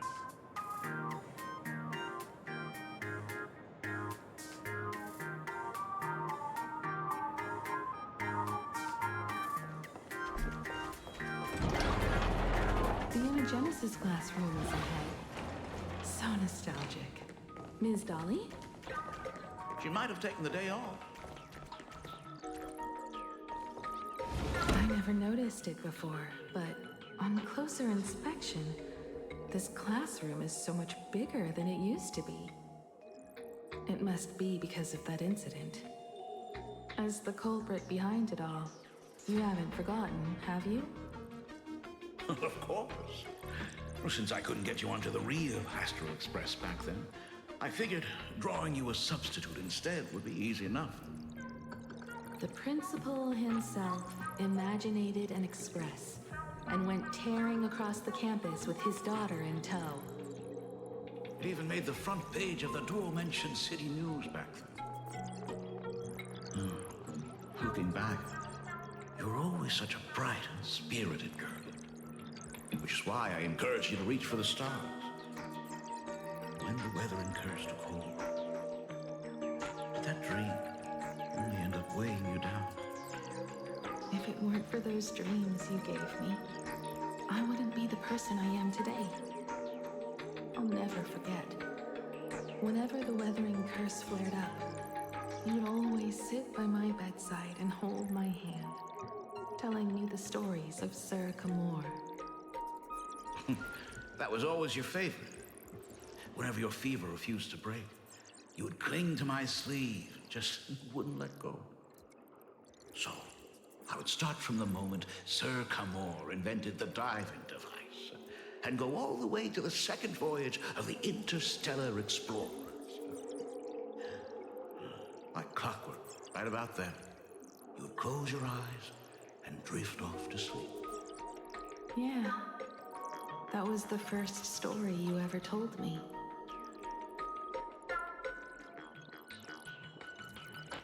And the very story that helped me make up my mind. Even if I could never leave this place, if fixing the Express meant sending just one soul to the stars, that would be enough for me. Yet before I knew it, I'd already traveled far beyond anything I ever imagined as a child. I think I understand how you felt back then. Perhaps one day, I'll set down my duties as the navigator and come back to this place too. What about the Astral Express? A crew of the most incredible nameless will keep the Express sailing on. Like a teacher watching their student, or a father his daughter. I understand that feeling. Then your dad will always be here at home waiting for you. So, what is this important thing you need to tell me about? Yeah. That important thing. Dad, are you hiding something from me? I knew I couldn't hide it for long, Himiko. I am sick. What? This isn't the right place for this discussion. Let's go to my office.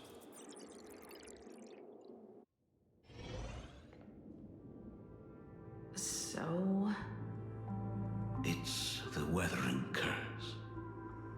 I know what you're about to ask. I do not share the Graphia lineage, which is why I believed I could find the demon from beyond and save you and your mother.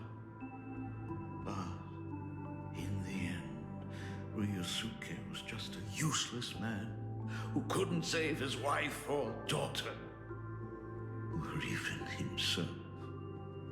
Tell me, what happened in the past 15 years? You've seen my portfolio, haven't you? Those worlds are just like plain Arcadia. every single one of them has fallen victim to the demon from beyond. In those places, luck is a very real thing. And the demon from beyond can manipulate misfortune. What does that even mean? In ways beyond comprehension, you feel misfortune crashing down like a tidal wave. Solar storms, diamond rain, system failures, one disaster after another. But if you make it out alive, bizarre strokes of luck come swarming back to you. And so the cycle repeats, washing over the world, tearing it apart. It sounds more insane than the Phantasmoon games. The universe is sheer madness, beyond all reason. I survived over and over, yet my body has become as fragmented as Graphia once was. Is this his way of torturing the rebels? I don't know. But by the time I realized it, there was no escape. Why didn't you tell me earlier? I could have reached out to the IPC's doctors. It's no use. I've been chasing after him my whole life. I know him better than you do. Himiko, remember when you first learned to paint? I told you then why we must paint the beauty that we see. Because the ugly, the despicable, and the cowardly, they endure forever through evasion, like beasts driven by survival. Beauty remains ever fleeting, just as heroes find their end in sacrifice, and stars dissolve after they shine. Humans have surpassed their animal nature. We face our pain and our end to win a dignity that the vast universe cannot ignore. So we must capture what is noble and bright to show that such things truly lived. As for the barbaric and the low, they will endure regardless, needing no witness to their existence. But Himiko, you are no longer the one who paints. You have become the very splendor that I strive to capture. Fate works in mysterious ways. I'm so glad to see you once more in my final moments, watching you fulfill your childhood dream. You are standing before me as the navigator of the Astral Express. I should have come back earlier. I'm so sorry. No. I am the one who came back too late. I've thought about it 1,000 times. On that final night of the Bloodstained Games, if only someone had been there to sit by your side. After everything, does this tardy father still even deserve to hear what his daughter wants to say? If you're willing. Thank you, Akiveli. Thank you, Himiko. All of this happened after you went away. You were jumping from one job to the next, and for 4 long years, I had heard nothing from you. During those 4 years, I found the Stranded Express deep in the canvas world and kept trying to repair it. Watching the Phantasmoon grow fuller, I remembered the mask that had been handed down through our family for generations. If I could claim victory in the Phantasmoon games, then perhaps by harnessing the divine authority of elation, it might just be possible to set the Express in motion once more. But the Herald of Death was a complete madman, and he smashed every dream to pieces.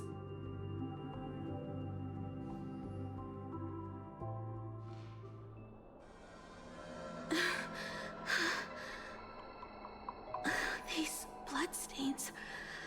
The Herald of Death is heading to Dovebrook. He's already killed so many people. When will it be enough? Himiko, are you afraid? You're asking if I'm afraid? Of course I am. After seeing all that carnage along the way. Belle, Mia, everyone was splattered everywhere. Like spray paint. Twisted and crushed. They watched themselves turn into... while they were still alive. But Himiko, I'm here for you. I'm okay. I'm fine. If I don't stop him right here and win the Phantasmoon Games, there will be no tomorrow for anyone, let alone a new journey for the Astral Express. And someone needs to avenge those students at the Academy. That is not your responsibility. If you are afraid, let me handle it. I know hunting down the Herald of Death isn't my responsibility. If I turn around and walk away, no one will blame me. But I am already here. I can't let him get away. Yeah, I'm not really scared anymore, really. Warning. Rogue supplicant has entered Dugbrook District. Aberration threat level, Calamity. Aberration name, Herald of Death. The suppression Aberration squad defense. sent by the All Department units of must begin Aberration evacuating Defense. civilians from the surrounding They're all area gone. immediately. Completely wiped out. Rogue supplicant has entered He struggled Dugbrook through the District. pain Aberration threat as the level, Herald of Calamity. Death Aberration dragged name, and Herald of smeared Death. them By across the order of ground. the Department of Aberration Defense. All these units must stains... begin evacuating civilians from the Is he surrounding really area so far immediately. gone that he's using himself as paint? Even so, he still managed to break through the blockade ahead. That's terrifying. To take down a monster like him, you need a single perfect strike. Overwhelm him before he can even react.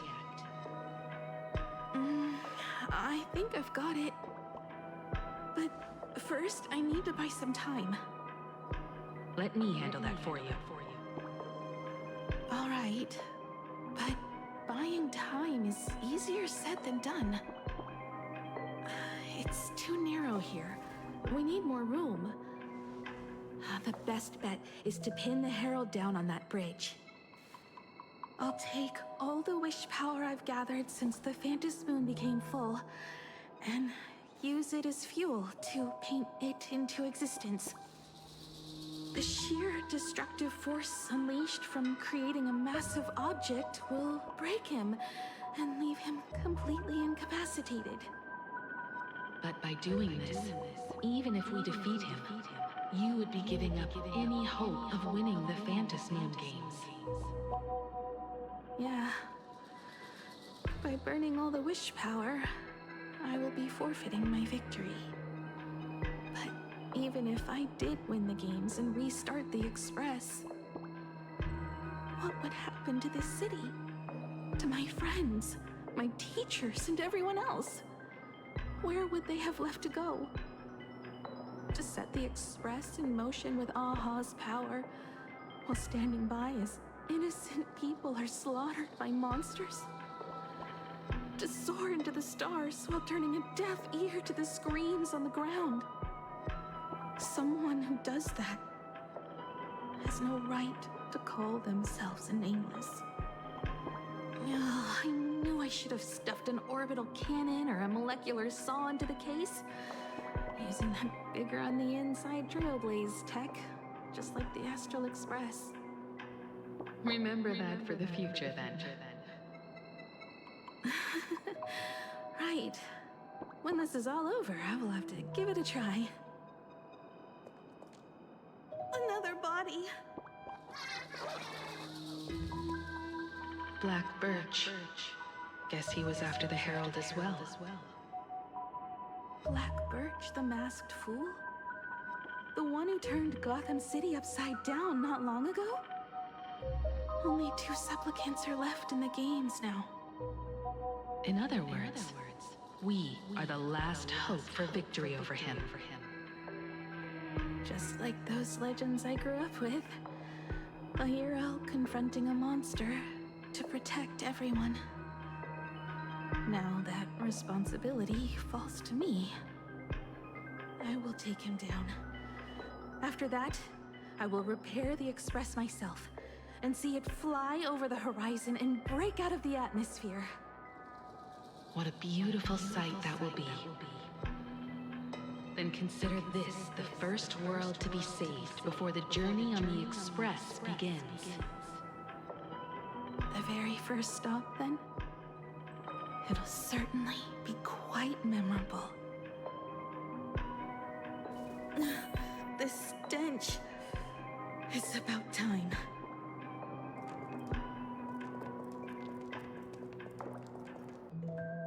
So exquisite! These flowers blooming in plain Arcadia!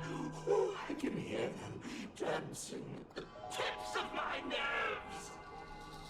What is that? You say this is not enough? Still not enough! I need more pigment! I mix my colors with screams of terror and pray for the catecholamines to drown me! Department head, I shall show you the error of your ways! This flash is the culmination of life! Its own kin is right here! The giant tree running through our heartopia! I shall become her! We will be as one! No, I will surpass her! I will devour her and become the one and only existence! Another new shade, dazzling, shattered crimson! Oh, perhaps the color I've been missing all along. Step into this masterpiece! Become one with me and lay the final cornerstone for the future of human evolution!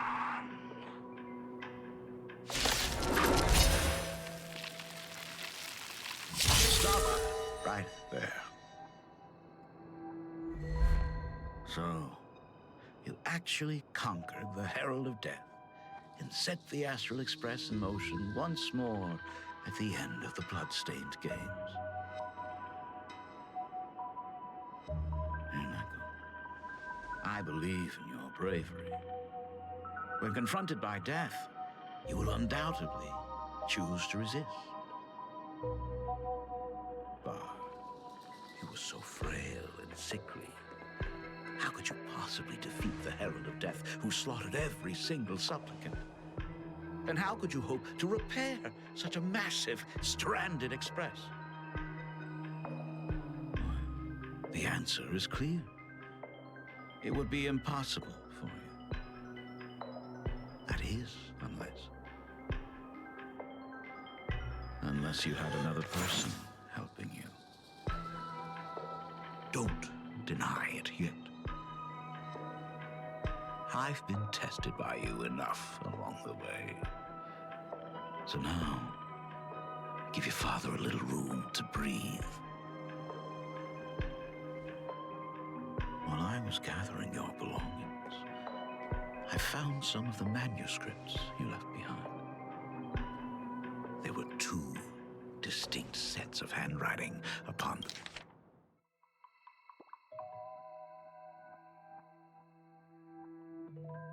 Those pages. Every trace in that house proves that two people once shared a life there. Legend says that during the Canvas Age, the grand artist Whitebow painted his late daughter onto a scroll and breathed life into her. Suppose, just suppose, that my brilliant daughter created a likeness of herself, a self-portrait so perfect that it breathed and moved with her. If that is the truth, then every mystery is explained. During that night of the Bloodstained Games. A girl at death's door. And an imaginary she created. Followed the trail of the Herald of Death all the way to Dovebrook. As a monster bearing Shuhu's flesh and a supplicant lost to madness, Marcus and Tommy defeated the pair before him without lifting a finger. Driven by pure instinct, he slowly closed in on them. He intended to use their very lives as pigment to paint a new bloody blue. Little did he know that he was walking straight into a trap of their design. The moment he drew near, a massive iron fist was imaginated from the sky above.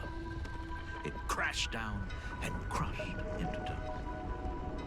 It was the night of July 22nd, 1984, of the Arcadian calendar. A colossal shockwave radiating from Dovebrook District shook the earth. As the dust settled, a strange urban legend found its way into every corner of the world. Over 10,000 sightings reported a giant arm descending from the sky that evening. In the hours that followed, the Department of Aberration Defense confirmed that the Herald of Death was completely incapacitated. Theories were endless. Was it a divine act by Yaha? Or a weapon built by the IPC? No one knew for sure. Yet the silhouette of that giant remained etched in every mind as a testament to heroism. It was just an arm. Yet beneath the brush of a girl who yearned for the stars, it became an extension of humanity's reach.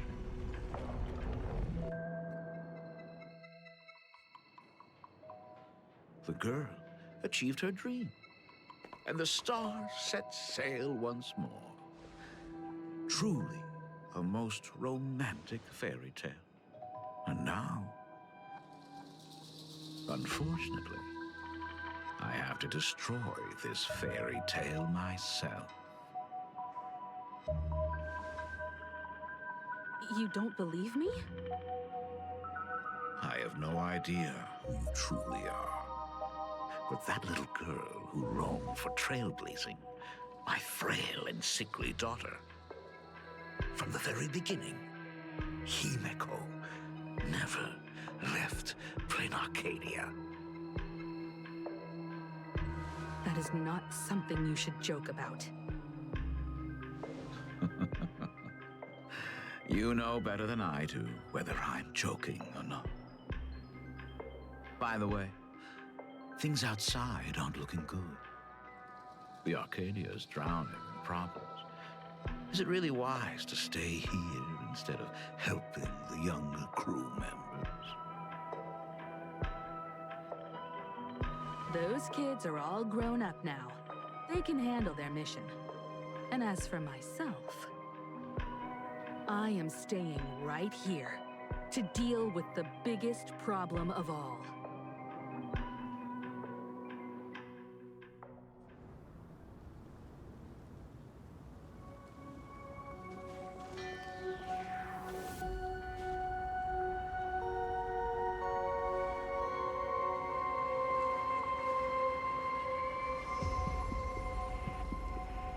Are you intending to stay here until the outcome is revealed? It might take forever for him to return, or he might never come back at all. Or maybe, if I just complain and say, I wish Blade were here, he'll just show up. Anyway, it was his choice. We already said our goodbyes. Thank you for staying with him until the very end. Now, it is time to deal with your matters. Gray-haired boy, you seek me out with her token in hand. What is it that you desire?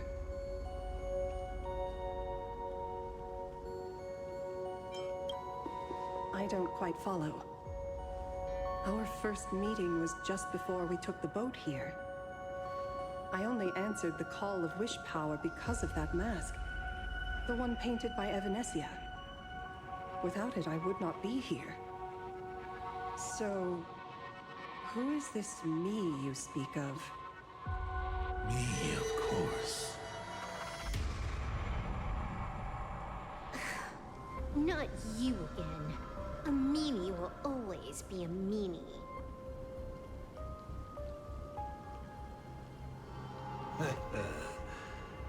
Misfortune and I share one thing in common. We both enjoy dropping in uninvited. A reunion after 1,000 years. Graphia, it has been a long time. Asat Pramad.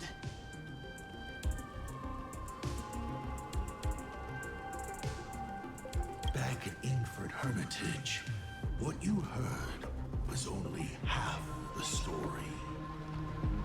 1,000 years ago, amidst the ruins of Ahatopia, I found a baby girl on the verge of death. Her cold, lifeless body reminded me of the legend of Elation. Aha heard an infant cry and burst into laughter. Too bad I never did get the joke. So I came up with a much better one.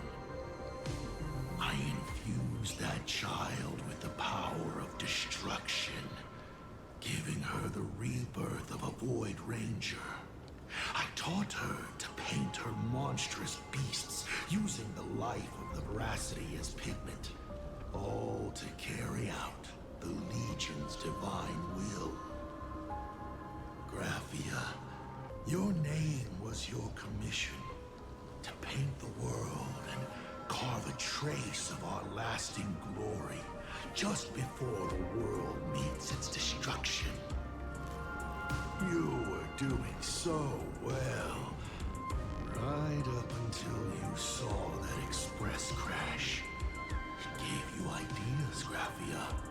Unrealistic, foolish ideas. Since that day, I have had nothing to do with you or your destruction. Your failure began the moment you tried to destroy the Express. All you did was turn the spirit of the Nameless into a rallying cry for rebellion. I took the power you forced upon me and used it to save the innocent. You commanded me to record the end of worlds, but instead, I created a sanctuary. So, you think putting on a human mask makes you one of the Trailblazers? How amusing. Look at yourselves. That weathering curse is still eating away at you and your kin. It is the inescapable price for being a child of destruction who dares to betray her fate. World and canvas? A total disaster. Yet you still try to dress it up as a victory. Do you know why I haven't spared Ahatopia a single glance for an entire millennium? Because you bore me. But now, things have changed. Someone far more interesting than you has returned. And unlike you, she is the real deal. A genuine Nameless. That is why I have returned. Simply to tell you all this. Himiko? I've had my fill of this drama. Now, I'm dying to see how your face handles my fist. For 1,000 years, I have painted them over and over again. Every innocent life you extinguished during the Sind-Earth Age. Tell me, Asat Pramad, are you prepared to face their fury? I have more important things to do than linger here. But this little parting gift of yours, Why not let them have a taste instead? Come forth. Demonstrate your defiance.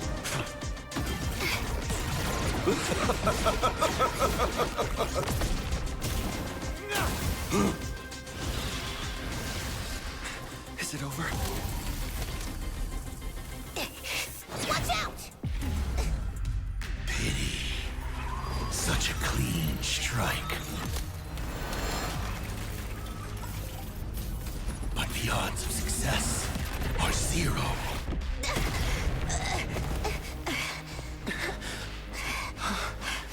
The restraint check failed? A 1 in 10,000 chance. The moment I cast the dice, the outcome is fixed. Remove the masked protagonist. It doesn't suit you. As for you, your end is decided. Farewell. Sorry. I have failed. Minions of destruction! I will drive you all from this world! We must force her back to her senses.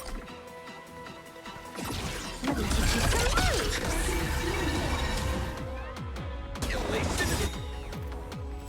Hilarious! Your moment to shine.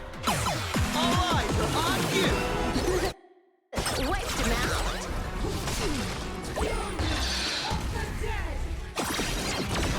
Have to go full force? Of course not. That is exactly what that Mimi wants. I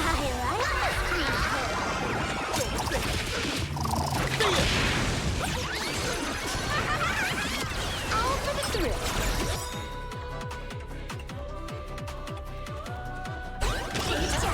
Game start.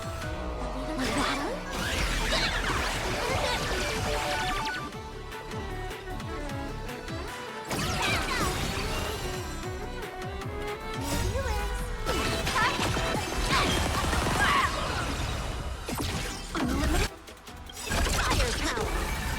This next round, real gaming round.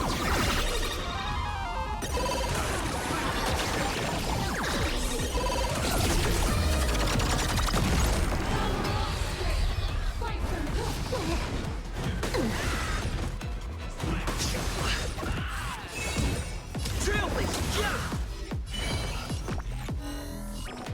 get him! Be your devil. I'll crush them all! All martial arts are mine to command! Absolutely cannot let you touch this place.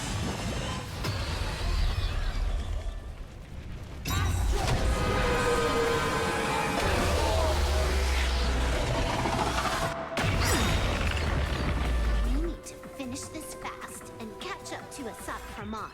Looks like I have to use level 999 one more time. No need for that. If a sword is needed, let it be mine.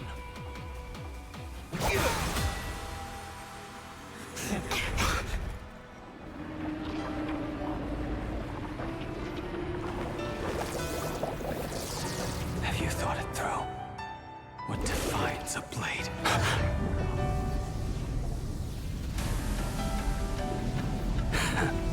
The sharpness that endures after all has worn away.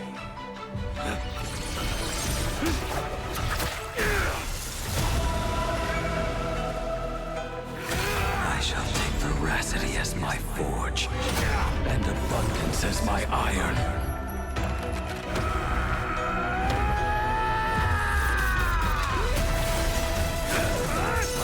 Die a thousand deaths. Tempered into a blade!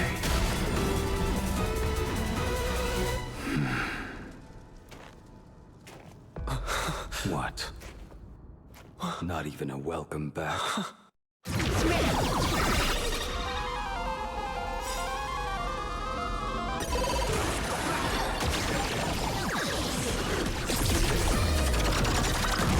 will serve as the tempering fire! No way! Blade! You answered my prayers! With 10 chance of survival, I choose to survive.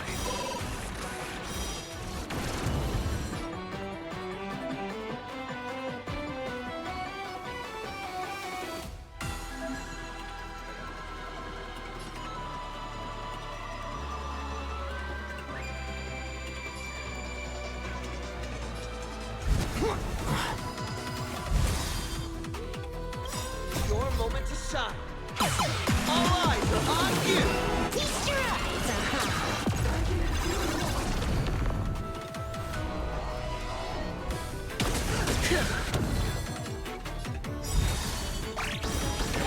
You will serve as the tempering fire!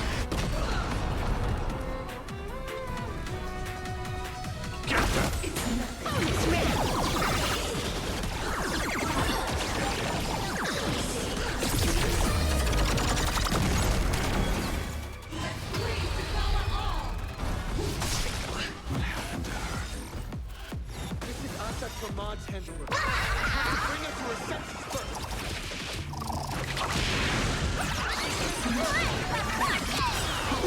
Wiped him out!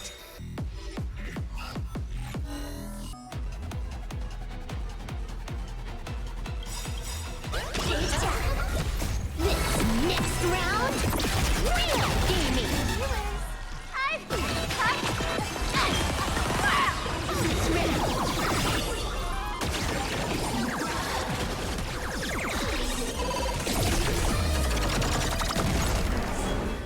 Cannot let you touch.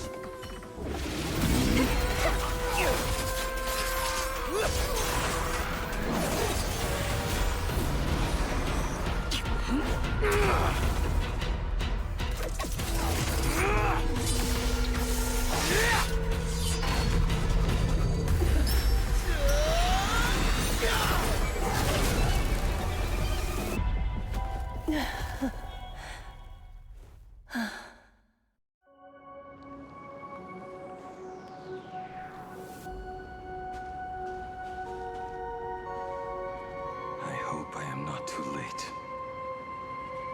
Are you kidding? Your timing is impeccable, Blady. But isn't this a bit much? How did you even change outfits? What happened down there? I used the Leviathan's maw to imprison Shuho. But that doesn't matter. What matters is that you made it out alive and got the job done. Not yet. I have made a decision. This time, I will stay and become a supplicant. I am joining the Phantasmoon Moon Games. What? You're going to stay here and poke your nose into this world's business too? Let us settle this first. Are you okay? Thank you. All of you.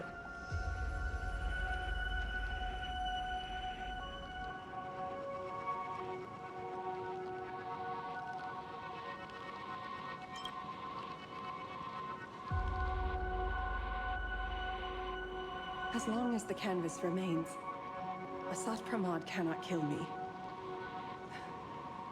You have fulfilled what Evanescia entrusted to you. It was all me. For 1,000 years, I was the one obsessed with bearing every responsibility alone. Asat Pramod was right after all. I have been a ghost of 1,000 years past, arrogant enough to think my seal over the world and canvas was unbreakable. I really believed that accumulated wish power would be enough to strike him down when he returned. We are up against the same nightmare that survived a whole Sindearth age. The same monster that an entire era could not even overcome. Just how did he even sneak into the world in Canvas?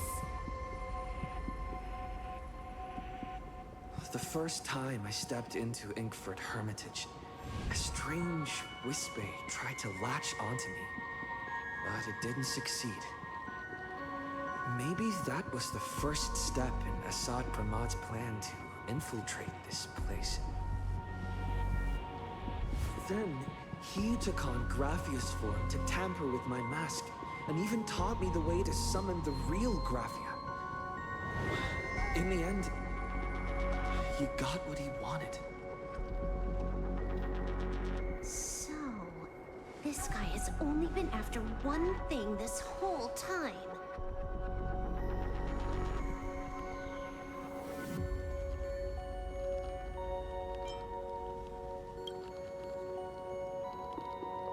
And to awaken the husk of the veracity, we need to leave this place as soon as possible. The giant maw that swallowed me is starting to stir. But he mentioned he had something more important to do. What is that even supposed to mean? He has so much on his plate, no way he can split himself into pieces and handle everything at once, right? 1,000 years ago, the Demon Lord from beyond invaded Ahatopia. The power he unleashed was beyond all comprehension. He could appear in places thousands of miles apart at the exact same time, as if he possessed countless incarnations. What? He said he was meeting a genuine Nameless. Himiko! She's in trouble!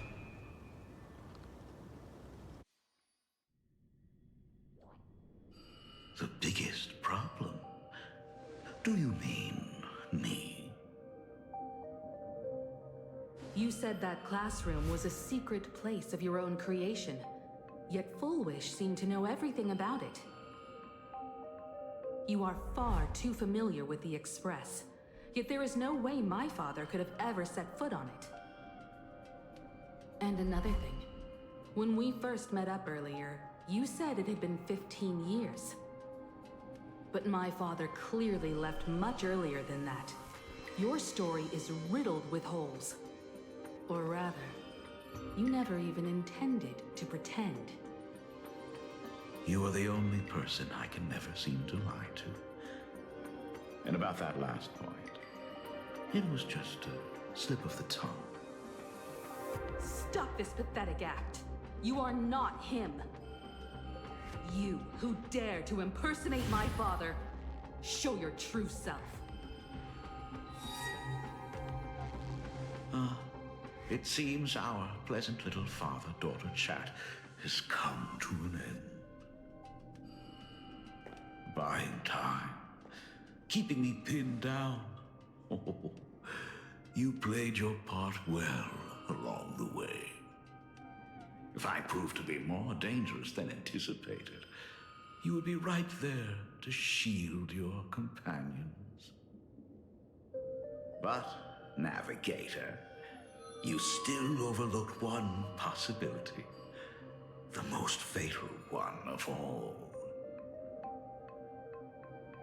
Why don't you try to guess at what exact point did I take Ryosuke's place?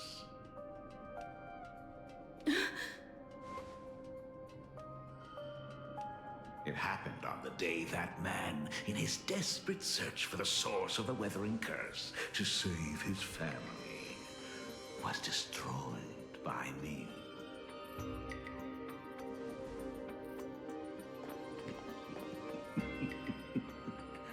That year, Himeko was 6.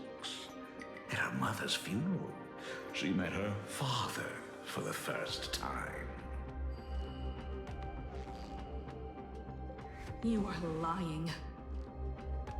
I I have told you only one lie in all these years, my dear daughter. Nice to meet you. I'm your father, Ryosuke.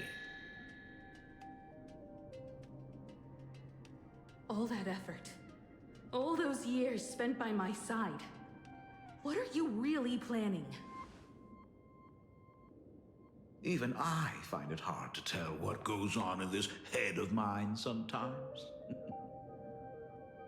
But now, as I look at your face, at that exquisite expression, it all makes sense. I had so much fun playing a father. And the best part, that was not even the most fun I have had today. Hey, can you hear me? Someone who looks like a Supremod just showed up at the tavern. We are under attack by Asad Pramet. Dan Heng and I will do everything we can to cover Yao Guang. I've played along this far, so why not make it interesting? Let us add a dash of red to our little opening act. You have proven your theory by tearing off the mask of Ryosuke. As a courtesy, it's now time to strip away your disguise. The ugliest lie of the Trailblaze. The truth that has been hidden for 15 years. When the Phantom Moon is full again, I will be there as I have promised. I will come back with so many stories to tell you. The girl looked up at the stars, but in her heart, she was terrified of setting out. She was afraid of the universe, and even more, she was afraid of the weight of responsibility. In the end, she left her wishes to someone else. As for her, she chose to lie in a grave and stay in the Arcadia forever. Ryosuke's daughter, Himeko, is long dead. When she saw how vast the stars really were, she ran away. Just as the Trailblaze will always converge with the destruction, culminating in awe-inspiring obliteration.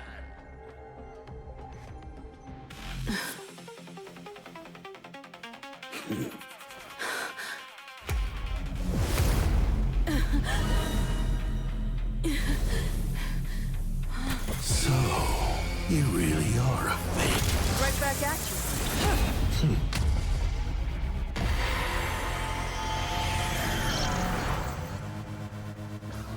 O denizens of this Arcadia, lost in its splendor, once I beheld the Astral Express rise again towards the stars here. Since then, you have known 15 long years of unbroken peace.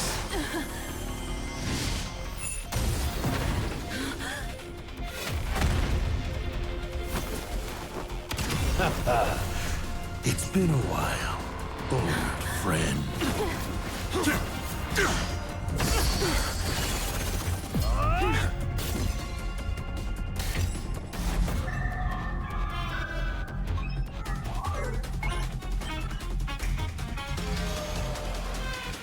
For 15 years it was I, Hassan Khan, who delivered every promise of beauty to this Arcadia in advance.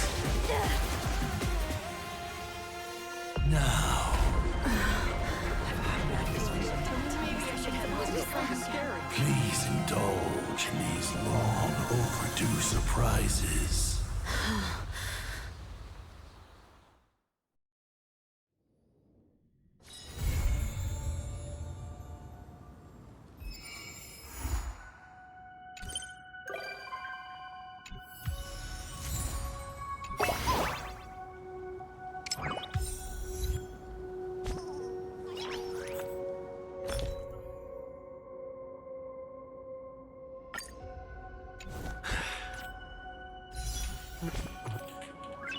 Is...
Combos across the board.